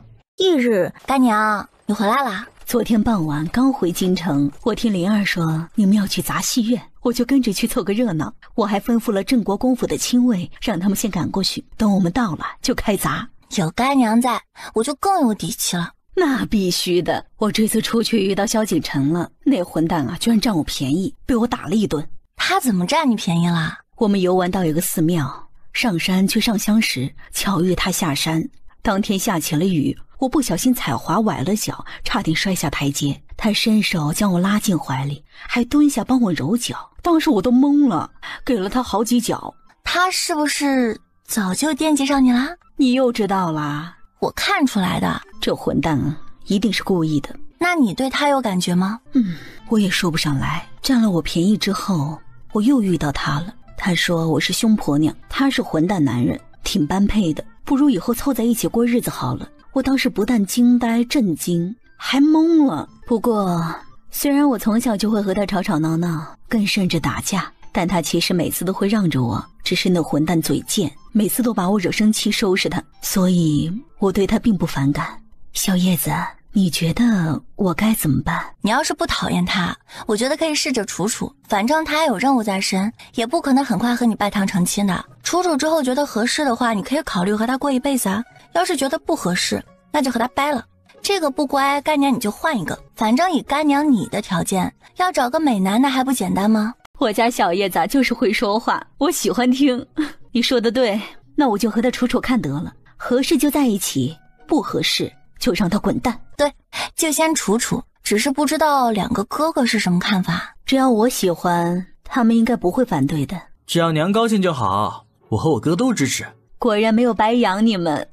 我和我哥要是反对，怕是得被你和小叶子揍的。那是，小叶子最贴心。我肯定站干娘啊。进去就砸吗？先冲去后院，逮到和米秀说话的人，然后找机会当众砸。好。要是进了看戏的人，就你们去安抚，我好多都不认识或者是不熟。没问题，女眷那边我来安抚，男人那边七皇子你们去。几位贵客是来听戏的吗？楼上的包间还有，请跟我来。我们进去看看。那是内院，不对外的地方。几位贵客走错了。陆韶和秦大如离开京城去会友了，我会安排人送你过去，为你创造和陆韶有染的机会。这次你可一定要抓住了，也别总想着立即要直接取代乔叶的位置当正妻，还是先想办法笼络住陆韶的心，让他带你回家安置才是重点。从妾到正妻，将乔叶彻底踩在脚下，那不是更爽？主子说的是，这次我先让他碰了我，不得不带我回去，再好好笼络住他的心。这就对了，你回去准备下，今天就出城。是。果然是你们暗中谋划要算计我，抢我相公。你怎么来这里的？来人！你这是喊谁呢？啊！看紧米秀，这书房也看着。狗贼，看你往哪儿跑！将他整个人给提溜起来，很轻松的一甩，五首领就飞了出去。将这个砸场子的女子抓住送官！我看谁敢动我妹妹！你们住手！他在组织里头也算是高手了，可被一个女人打得毫无还手之力。这个女人就是一个煞星母老虎，太凶残了吧！娘啊，乔叶竟这么彪悍，太吓人了。是啊，那管事又高又魁梧，一个人当我们俩，竟然就这么被踹飞那么远。真看不出来乔叶这么凶残。可怕，这哪里是女人，这简直就是只母老虎。那天就算没有野牛拳，乔叶这样的无力值也能救了我呀。唉，真是与众不同。多谢各位为我撑腰，那我就不客气了。既然他们这样欺负人，那就砸了这家戏院吧。今天惊扰了各位，真是抱歉，但这家戏院算计和害我着实可恶，我不能放过，请大家站远点儿，一会儿可别被砸到了。好，来人，去砸了戏院。避开人，砸！砸！有事我兜着。你要干什么？你们认识他是谁吗？水云静，怎么是你？他是水家的人，我知道的那个水家，那个江季安二夫人水秋兰的娘家。对，就是那个水家，他是我爹小妾的侄儿。你们水家还真是深藏不露啊。是我为什么要算计你们夫妻？还不是因为你害我祖母被休，害我姑姑被贬妻为妾，害我们水家在京城丢了那么大的脸。这借口找得不错啊，听着好像确实是有点这么回事。不过你姑姑被贬妻为妾，你祖母被休什么的，和我们夫妻有什么关系啊？你脑子转得很快，这么快就想好了应付的理由，但也别将大家当傻子。对，我可以作证，这人居心不良，既然背后算计你们夫妻，想拆散你们夫妻，让你们分开，被你们打就是活该。对，我也亲耳听到他吩咐那个女人算计你，打得好，打死啊都是应该的。怎么回事？谁那么大的胆子，居然敢在这里闹事？我们在这闹事了，怎么不可以？江公子，怎么是你呀？我们这戏院是哪里招了您的眼啊？你要带人来这么闹啊？你这倒打一耙的本事倒是强啊！明明是你们戏院背地里让女人算计和害我妹妹，现在反倒赖在我们身上了。妹妹，你说怎么办？今天哥哥为你做主。对，小叶子尽管说，干娘也为你做主，真是瞎了你们的狗眼，胆子还真是肥啊，竟敢算计害到我女儿头上来。哼，陆韶和乔叶是我的朋友，也是你们能算计和害的，按照关系她还算是本王的干表妹呢。小叶子，你今天想干什么就干什么，哥哥也为你撑腰。乔叶和陆韶是我们的朋友，谁要害他们就是和我们作对。这些人嘴还真是快呀，我说的话都被抢走一半了。乔叶是本少的救命恩人，我看谁敢害他。这光天化日之下，西院居然明目张胆算计害我的恩人，简直岂有此理。乔小娘子，你想要怎么做尽管吩咐，我绝对不会犹豫一下的。多谢各位为我撑腰，那我就不客气了。既然他们这样欺负人，那就砸了这家戏院吧。今天惊扰了各位，真是抱歉，但这家戏院算计和害我着实可恶，我不能放过，请大家站远点儿，一会可别被砸到了。好，来人，去砸了戏院。避开人，砸！砸！有事我兜着。你要干什么？你们认识他是谁吗？水云静，怎么是你？他是水家的人，我知道的那个水家，那个江季安二夫人水秋兰的娘家。对，就是那个水家，他是我爹小妾的侄儿。你们水家还真是深藏不露啊。是我为什么要算计你们夫妻？还不是因为你害我祖母被休，害我姑姑被贬妻为妾，害我们水家在京城丢了那么大的脸。这借口找得不错啊，听着好像确实是有点这么回事。不过你姑姑被贬妻为妾，你祖母被休什么的，和我们夫妻有什么关系啊？你脑子转得很快，这么快就想好了应付的理由，但也别将大家当傻子。怎么和你没关系？如果不是你怂恿永安郡主和我姑父闹，我姑姑又怎么会落到那样的地步？你爱信不信，反正我就是因为这个算计你。我和江季安你姑姑的事儿和我干女儿根本没有关系，你要编借口也找个更像样点的。你们不信我也没办法，否则我干嘛要让人勾引陆韶，间接拆散他们夫妻？我们确实不信，要吩咐女人勾引我相公，不该在某个酒楼或者你的院子之类的地方吗？而你一个水家的少爷跑到戏院当主子，让人做事也都在戏院安排，说明这是你经常办事的地方，你这个身份就是个最大的漏洞，又怎么能让人相信你的目的会那么单纯呢？我觉得戏院出进方便，安排的人进出也不容易让人怀疑罢了，哪有你说的这么复杂？按照你的意思，这戏院是你开的，亦或者你才是老板？不然你能进出这么随意都没人管？他不是，这家戏院跟水家没有关系。要不是戏院的老板，为什么会在内院有一个书房？这不就是明显的问题吗？不错，他绝对有问题。宋少，他是我朋友，是我请他来帮忙的，他帮我管着戏院，那个内院的书房是我的，不过我让他一起用了。这位是？他叫卢子安，是八皇子的表兄，他爹是这家戏院老板，不过却主要是他管。那他将戏院交给水源镜管，八皇子和你们知道吗？这背后感觉有很多见不得人的勾当啊！我建议将他们交给飞龙卫好好查查。你休要一派胡言啊！我们才没有做什么见不得人的勾当，你别冤枉好人。你们要是好人，会背后使用那种下三滥的手段算计人？除了我们夫妻外，你们敢说自己没有算计过其他人？再说你们要真是清清白白，会怕飞龙卫查吗？宋少，水源镜真是我请来帮忙的，你要相信我呀！我要是被他们送去飞龙卫，还不知道会被问出点什么我表弟的事了。你这是在威胁我？我没有啊，我怎么可能敢威胁你啊？听说被送去飞龙卫，不死也要脱一层皮，我只是不想被牵连进去罢了。以前没有看出来，你还有这样的一面。他们两个必须要送去飞龙卫，否则才是大问题。他都敢这么威胁你了，难不成你还觉得他对你们依旧忠诚？越是不想去飞龙卫，就越代表着心虚有问题。而且你没发现刚才带人冲进来的大管事根本不听你的，反而认水源镜当主子吗？你这会被人耍得团团转呢。将水源镜和卢子安直接押送去飞龙卫。那个管事也肯定是有问题。宋少，我不想去飞龙卫啊，我是八皇子的表兄啊，你可得帮帮我啊。这是秦王殿下的吩咐，你求我有什么用？我倒是可以帮你转告八皇子，看他能不能想办法帮你了。你进去就别想着要出来了，想收拾我，做梦还差不多。那就看看是我做梦，还是你做梦。好啊，那就等着吧。乔乔娘子，我还有事先走了，你要是有事，随时都可以来找我。今天就是一个砸场子的事儿，可还了你的救命之恩呐。好，对了，问你一个问题啊。什么问题？确实有，只是有点猜测，还不确定，等确定之后再告诉你。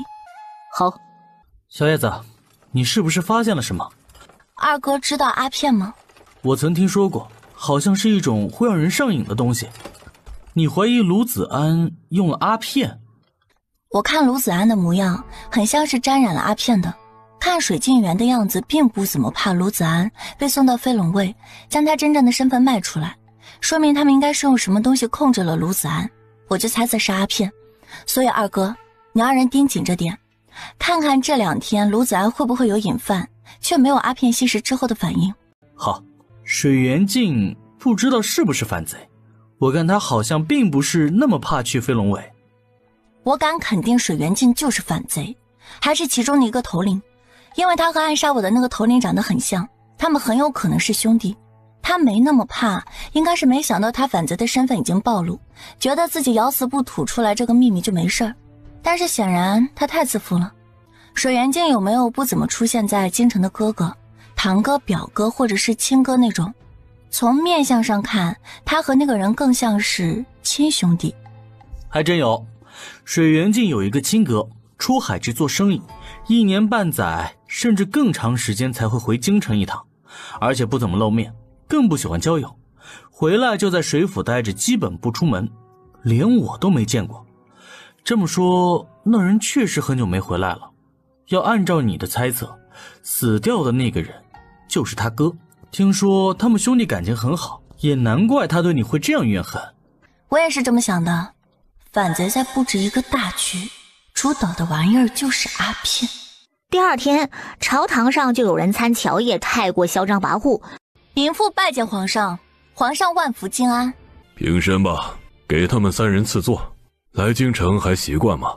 回禀陛下，还挺习惯的。呵呵，习惯就好。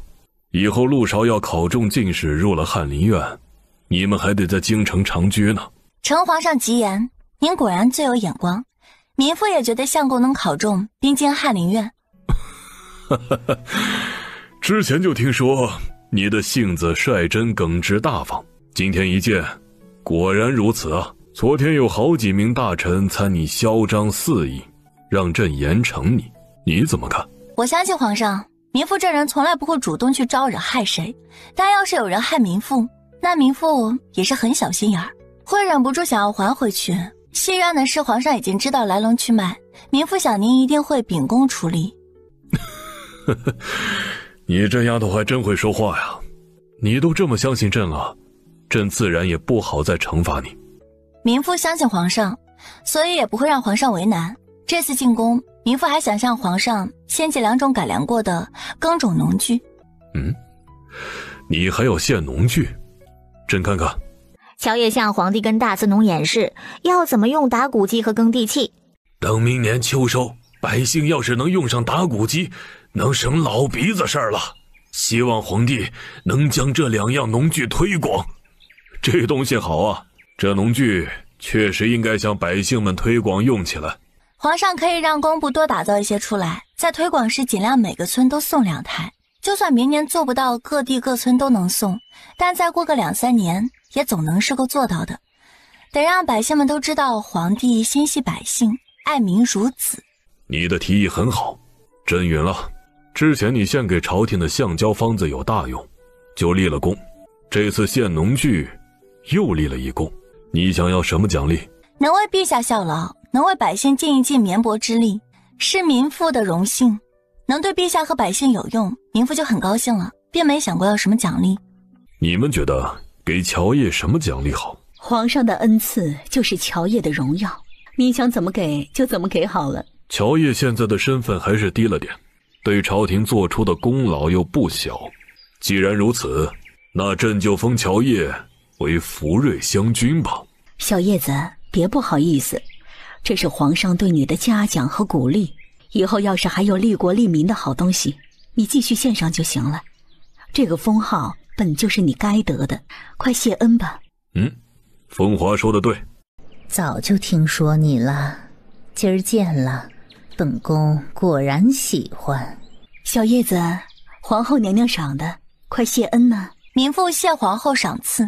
郡主，这位就是乔叶吧？看着倒是极好的。小叶子，这是丽妃娘娘。见过丽妃娘娘。前面那位就是五皇子的母妃宋贵妃，她右手边下方跟着的是八皇子的母妃。见过宋贵妃。见过宋贵妃。郡主免礼吧。你也起来吧。哼，要不是这个臭丫头，太子已经死了，皇后哪里还能继续得意下去？真是一个多事的臭丫头啊！有的人呢，已经嫁为人妇了，就应该守礼，别想着到处勾搭男人。做女人呢，还是温婉贤惠一点才讨喜，太嚣张跋扈了，是不会有好结果的。贵妃，你要是不喜我，也不用这么讽刺吧。我这人啊，从小就嚣张惯了，连先帝和当今陛下都没有这么说过我，还宠着纵着我。哼，你算老几？居然指手画脚到了本郡主的头上，居然还诅咒本郡主没有好结果。你这贵妃好大的口气啊！我看在这后宫里，皇后都没有你嚣张威风。咱们先不出宫，我要去找太后和皇帝问问，是不是谁都能挤兑讽刺和诅咒我。你这个永安郡主真是嚣张跋扈，难怪丈夫都背弃她。干娘，你先去找太后告状嘛。我觉得贵妃要是反应过来，可能会去皇帝那儿先告你一状，比如说你顶撞讽刺她之类的，这样也就能让皇帝先入为主了。对啊，他肯定不会去找太后，但却可以去找皇帝。还是你聪明，那咱们就来个出其不意。走走走，我们先去找皇帝告状，再去找太后。之前不是才见过吗？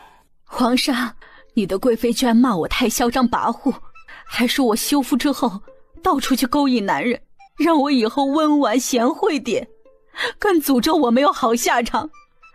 我清清白白的名声就被他这样诋毁了。你们要是觉得我休夫嚣张丢人，那不如将我送去边疆去陪我爹吧。爹，你快来带女儿去边疆吧，你女儿都要被人欺负死了。我一个孤苦伶仃，娘早逝，爹不在身边的可怜女子，就活该被这样欺负、羞辱、诅咒吗？之前就听说永安郡主很会哭诉撒泼。先皇在世的时候，永安郡主就喜欢告状，谁被告谁倒霉。听说七皇子就是得了永安郡主的真传，才学着时常去找皇帝告状。贵妃怎么会那么说你？我哪知道他为什么就是见不惯我？我修夫又没有爱着他，我和外男更是连话都没有说过，他就羞辱我勾引男人。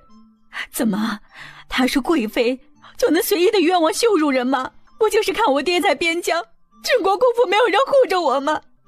爹，你要什么时候才能回来呀？哎呀，皇帝真的很头疼啊！要是让舅舅知道他的贵妃这般诋毁羞辱他表妹，怕是回来第一件事儿就要进宫来闹吧。毕竟舅舅遇到表妹的事儿就没那么理智了。胡说些什么呢？你怎么就没人护着？你还有朕和太后呢。贵妃确实太不像话了。放心，她敢这样说你，朕肯定为你做主，禁足送贵妃3个月。还是皇上最好，也最护着我。难怪我爹天天都叮嘱，让灵儿兄弟一定要像他一样肝脑涂地的效忠皇上。你不但是明君，还最是公正严明了，也难怪那么受百姓爱戴，以后也是史书上记载的千古一帝。你呀，朕已经罚了贵妃，你先和乔爷退下吧。魏风华怎么会在这儿？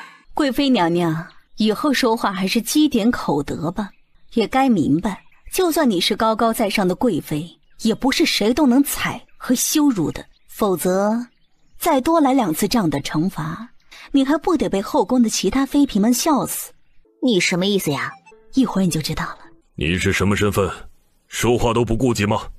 只是侄儿媳妇进宫哭诉，说少阳被乔爷勾了魂一样，我就看乔爷不顺眼，我这才没有忍住，也就说他几句。我哪知道永安郡主会误会，以为我在说他呢。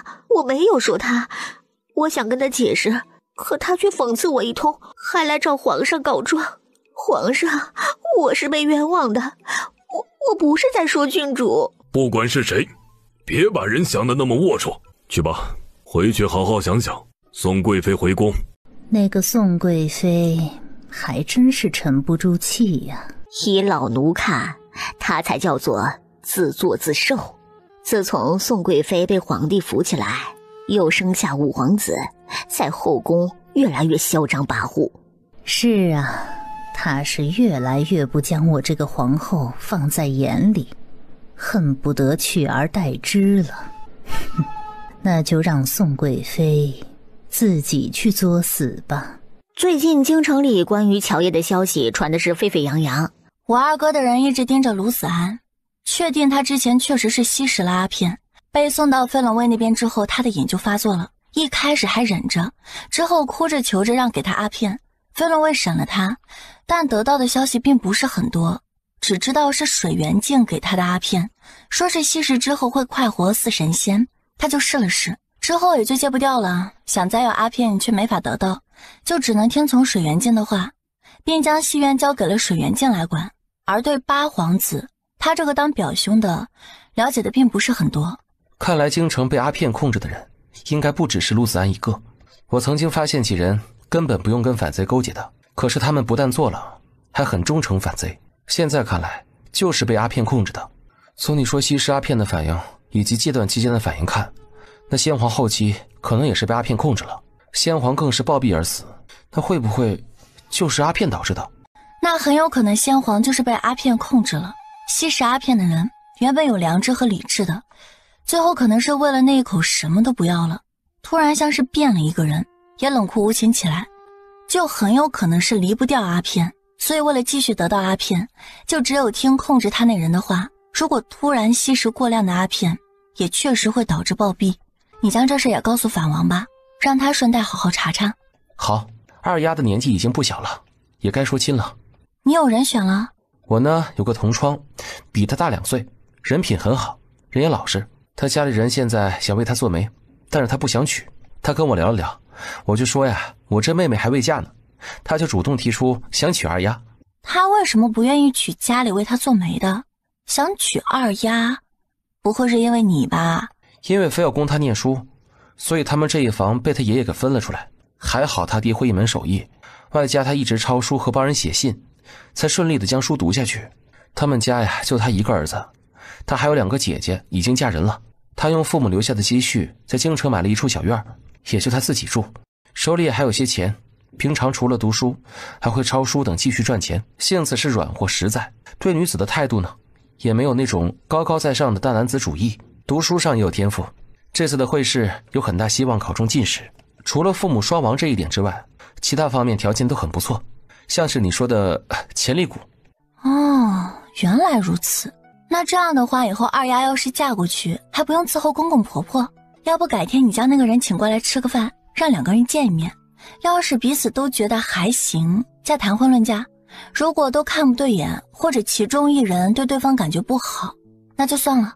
好啊。接着就听管家来报，说是一名自称是他姑姑的人求见。叶儿，你来啦？你怎么来了？是不是有什么急事啊？对呀，有急事呢。说说看。我无意中发现了2个秘密，都快吓死我了。其中一个还是关于你的。什么事儿？别卖关子了。哎呀，我前2天突然很无聊，就自己去逛了宋家最偏僻没人的那个花园，然后看到一个角落里面有一簇花开着，这样的天很难得的，我就想着摘回去。刚蹲下就听到外面有人来，我当时脑子一热就没出去，然后躲进了墙角。前面有花草树木挡着，所以进来的人没有看到我，我就偷听他们说话。然后发现一人是宋少阳的妻子焦氏，一人是一名说话细声细气的男人。我在宋府没听过这人说话，所以不知道是谁，但是感觉像是个太监。2个人商量着说是要救什么人，还说都是你害的，然后要对你报复。但是直接杀了你嘛，很容易暴露和被人发现，所以他们准备给你用什么什么芙蓉膏，说是将你控制住才更有力。焦夫人还说要看到你痛哭流涕的去求他们。那个什么芙蓉膏，我猜测应该就是他们要对你下的毒了。他们有说怎么给我下毒吗？他们想利用我给你下毒呢。打的借口嘛，就是想和你交好，所以让我出来时常和你走动走动。每次交事都会准备一些糕点之类的，让我送给你吃。所以今天我顺利出来找你，也是焦氏主动提的。当时我听到他们的话都懵了，屏住了呼吸不敢动，等他们离开了很久，我才敢起身离开的。这点你做得好，否则你现在可能就已经是个死人了。还有一个秘密呢，你那个娘将温秋梅叫出去过好几回呢。我昨天又看到她那样，就多嘴问了一句她手里拿着的是什么。她说是她姑姑给的芙蓉膏，吃了之后对男人有大补。温香莲让她给宋少阳吃，然后绝对能冠宠后院。温秋梅和你的关系这么好，你一问她就说了，她是故意告诉你的吧？感情他是想让我将话传给你听吧。我先和他说今天要来找你，他才告诉我的。难怪之前他拿出瓷瓶发愁，我问他怎么了，他却说没事。昨天一问就对我全说了。温秋梅是什么意思呀？他想干嘛？既然想让你转达我，那就说明他没信温香莲的话，想要试探一下看看我的态度，亦或者是想要利用我去打听一下那芙蓉膏到底是不是个好东西。肯定是，他当时就和我说，觉得他姑姑没那么好心，他不敢乱给宋少阳吃，要是吃出了什么问题，他可就完蛋了。否则他也想被宋少阳宠，好几次都去巧遇和使手段，只是没有成功罢了。你回去对温秋梅说，这芙蓉膏并不是什么好东西，要是宋少阳吃了，他别说是想要冠宠后院，怕是命都要丢了。但是他姑姑却能攀上宋少阳，明摆着就是要踩他上位，没有中招说明他是聪明人。我建议他就找宋少阳坦白这事儿，虽然不能被偏宠，但日子会比现在要好过不少。你要说的另外一个秘密呢？我听温秋梅说，你那个后婆婆母女也不安分，最近时常找借口出去。前2天温秋梅出去见温香莲时，还发现玉婉之和一个男人在说话，而那个男人嘛，她也认出来了，就是你前公公。这些人呢，可真是一个比一个心眼儿多。玉婉之母女现在在后院可低调了，他们去宋少阳面前想争宠，没成功之后，要不很本分的待在自己的房间里面绣花，要不呢就去主动向焦氏献殷勤。我还以为他们两个挺老实的，没想到背地里面也怕是要搞事呢。这里面的水很深，你这次很聪明，知道过来告诉我。我本来也不傻啊，那你说我要怎么办呢？我要是让温秋梅去向宋少阳坦白，他肯定会将我说出去的。你也去向宋少阳坦白，你前2天听到的墙角，你说和焦氏说话的人有点像太监，所以那个人很可能是五皇子身边伺候的太监，得要提醒他们自己防着点。好，我听你的。你今天回去不能说，我怀疑焦氏会让人盯着你，最好是明天你拉着宋少阳出门，让他去陪你买东西之类的当借口，单独找个没人能听到的地方，再将这件事情说给他听。到时候你可以叫上温秋梅一起，出门的时候你就故意在后院显摆炫耀宋少阳对你有多宠爱，要陪你去买首饰或者衣服什么的，这样焦氏就不会多怀疑。还是你考虑的周到。你以后做什么事情也要多想想。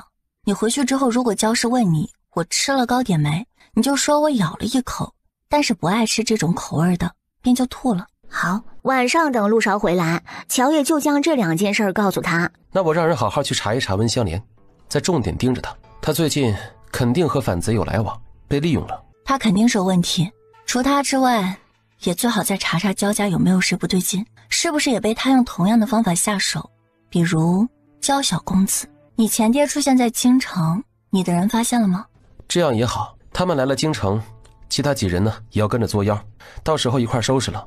一起收拾这个词我喜欢听，现在就差老乔家的人啦。原本我是准备回去一趟，看看奶奶他们，再将老乔家的人带来京城，谁知道啊，这事儿太多了，一直都没有抽出空来。温香莲还换了地方，我家也就不用他们去闹了。下个月就过年了，也不方便让他们立刻来京城。再过3个月我就要会试了，我考中进士以后，在做官之前呢是有探亲假的，要返乡祭祖，所以到时候你陪我回去，咱们再将老乔家的人带来，这样也不错。第2天，公子，我看中了一套首饰，特别喜欢，你今天陪我去买好不好嘛？哎呀，咋这么恶心呢？我今儿还有事儿，你带着丫鬟自己去买吧，以后得空了我再陪你去。不嘛，人家就是想让你陪嘛。我靠，这娘们儿抽什么风？哎呀，看我这鸡皮疙瘩。乔叶让我告诉你很重要的事情，公子，你就陪人家去嘛。哎呀，行吧，那爷今天就陪你去买。公子可真好。走吧，买完之后我还要办事呢。哼，这个混蛋居然嫌弃我，真没眼光。好啊，公子啊，我和温秋梅是同乡，能不能带她一起啊？也让她看一看我多得你的宠爱呢。行，你高兴就带着。公子啊，我想去花园里逛一逛，你陪我们去吧。现在这天气的花园有什么好看的？那边有一棵梅树，乔叶最喜欢梅花了，我想摘几枝，明天去送给他。既然是乔叶喜欢的，那我就去陪你摘几枝送给他吧。乔叶让你告诉我什么？公子，我怀疑另外的那名男人是个太监。公子，是我姑姑温香莲让我偷给你吃这种芙蓉糕。能被带到家里谈事的都是五皇子的亲信，如果消息是真的，那么问题就很严重了。乔叶有没有说这芙蓉糕是什么东西？他说这是一种你吃了能上瘾的东西。那这个是乔叶让给你看的。一会儿我的亲事来了，我会跟你说，让你明天去看乔叶的时候，将他约去一个茶楼喝茶，我会去巧遇的。好。给我盯着那2名亲事，看回府之后他们有没有去其他地方，都见了什么人，说了什么话，重点关注他们有没有和夫人那边有关系的人接触。主子，送您小妾回府的侍从和夫人身边的丫鬟遇到，并站着像说了会儿话。他将你们出去做了什么，以及你明天约了乔叶的事，连同时间地点都告诉了那名丫鬟。您的另一名侍从回来之后没有什么异常的举动。跟着我去办事的亲事是我爷爷培养出的子嗣，绝对忠心，不可能背叛，所以他就算有问题也是另一人。枕边人有问题，天天陪他的亲事也有问题。这两人要是突然有一天想要他的命，那也太容易得手了吧。他又不得不感叹那些反贼手段了得，竟然连他的正妻都能收买。他也实在想不通，这焦氏为什么会和反贼勾结。这要是被飞龙卫查出来，皇帝知道，不止宋家麻烦，他娘家焦家也要完呐。哼，难怪他会偷听我和五皇子说话，看样子也不是第一次了。难怪七皇子他们经常说乔叶是福星呢，现在看来可不就是吗？温香莲身边伺候多年的丫鬟是反贼安排的。去了焦家之后呢，温香莲的日子并不好过，一直躲在焦小公子的院子里不敢出来，可还是被焦夫人发现了，想赶他走，不过呢却是被焦小公子拦住了。现在我查到焦小公子已经上瘾了，并且完全被温香莲控制起来，真相是像他的狗一样，只要能给他阿片，让他往东绝对不会往西，甚至还光明正大的让温香莲管他的后院，在焦府进出自由。你让人继续盯着点，不能让他将阿片再给别人用。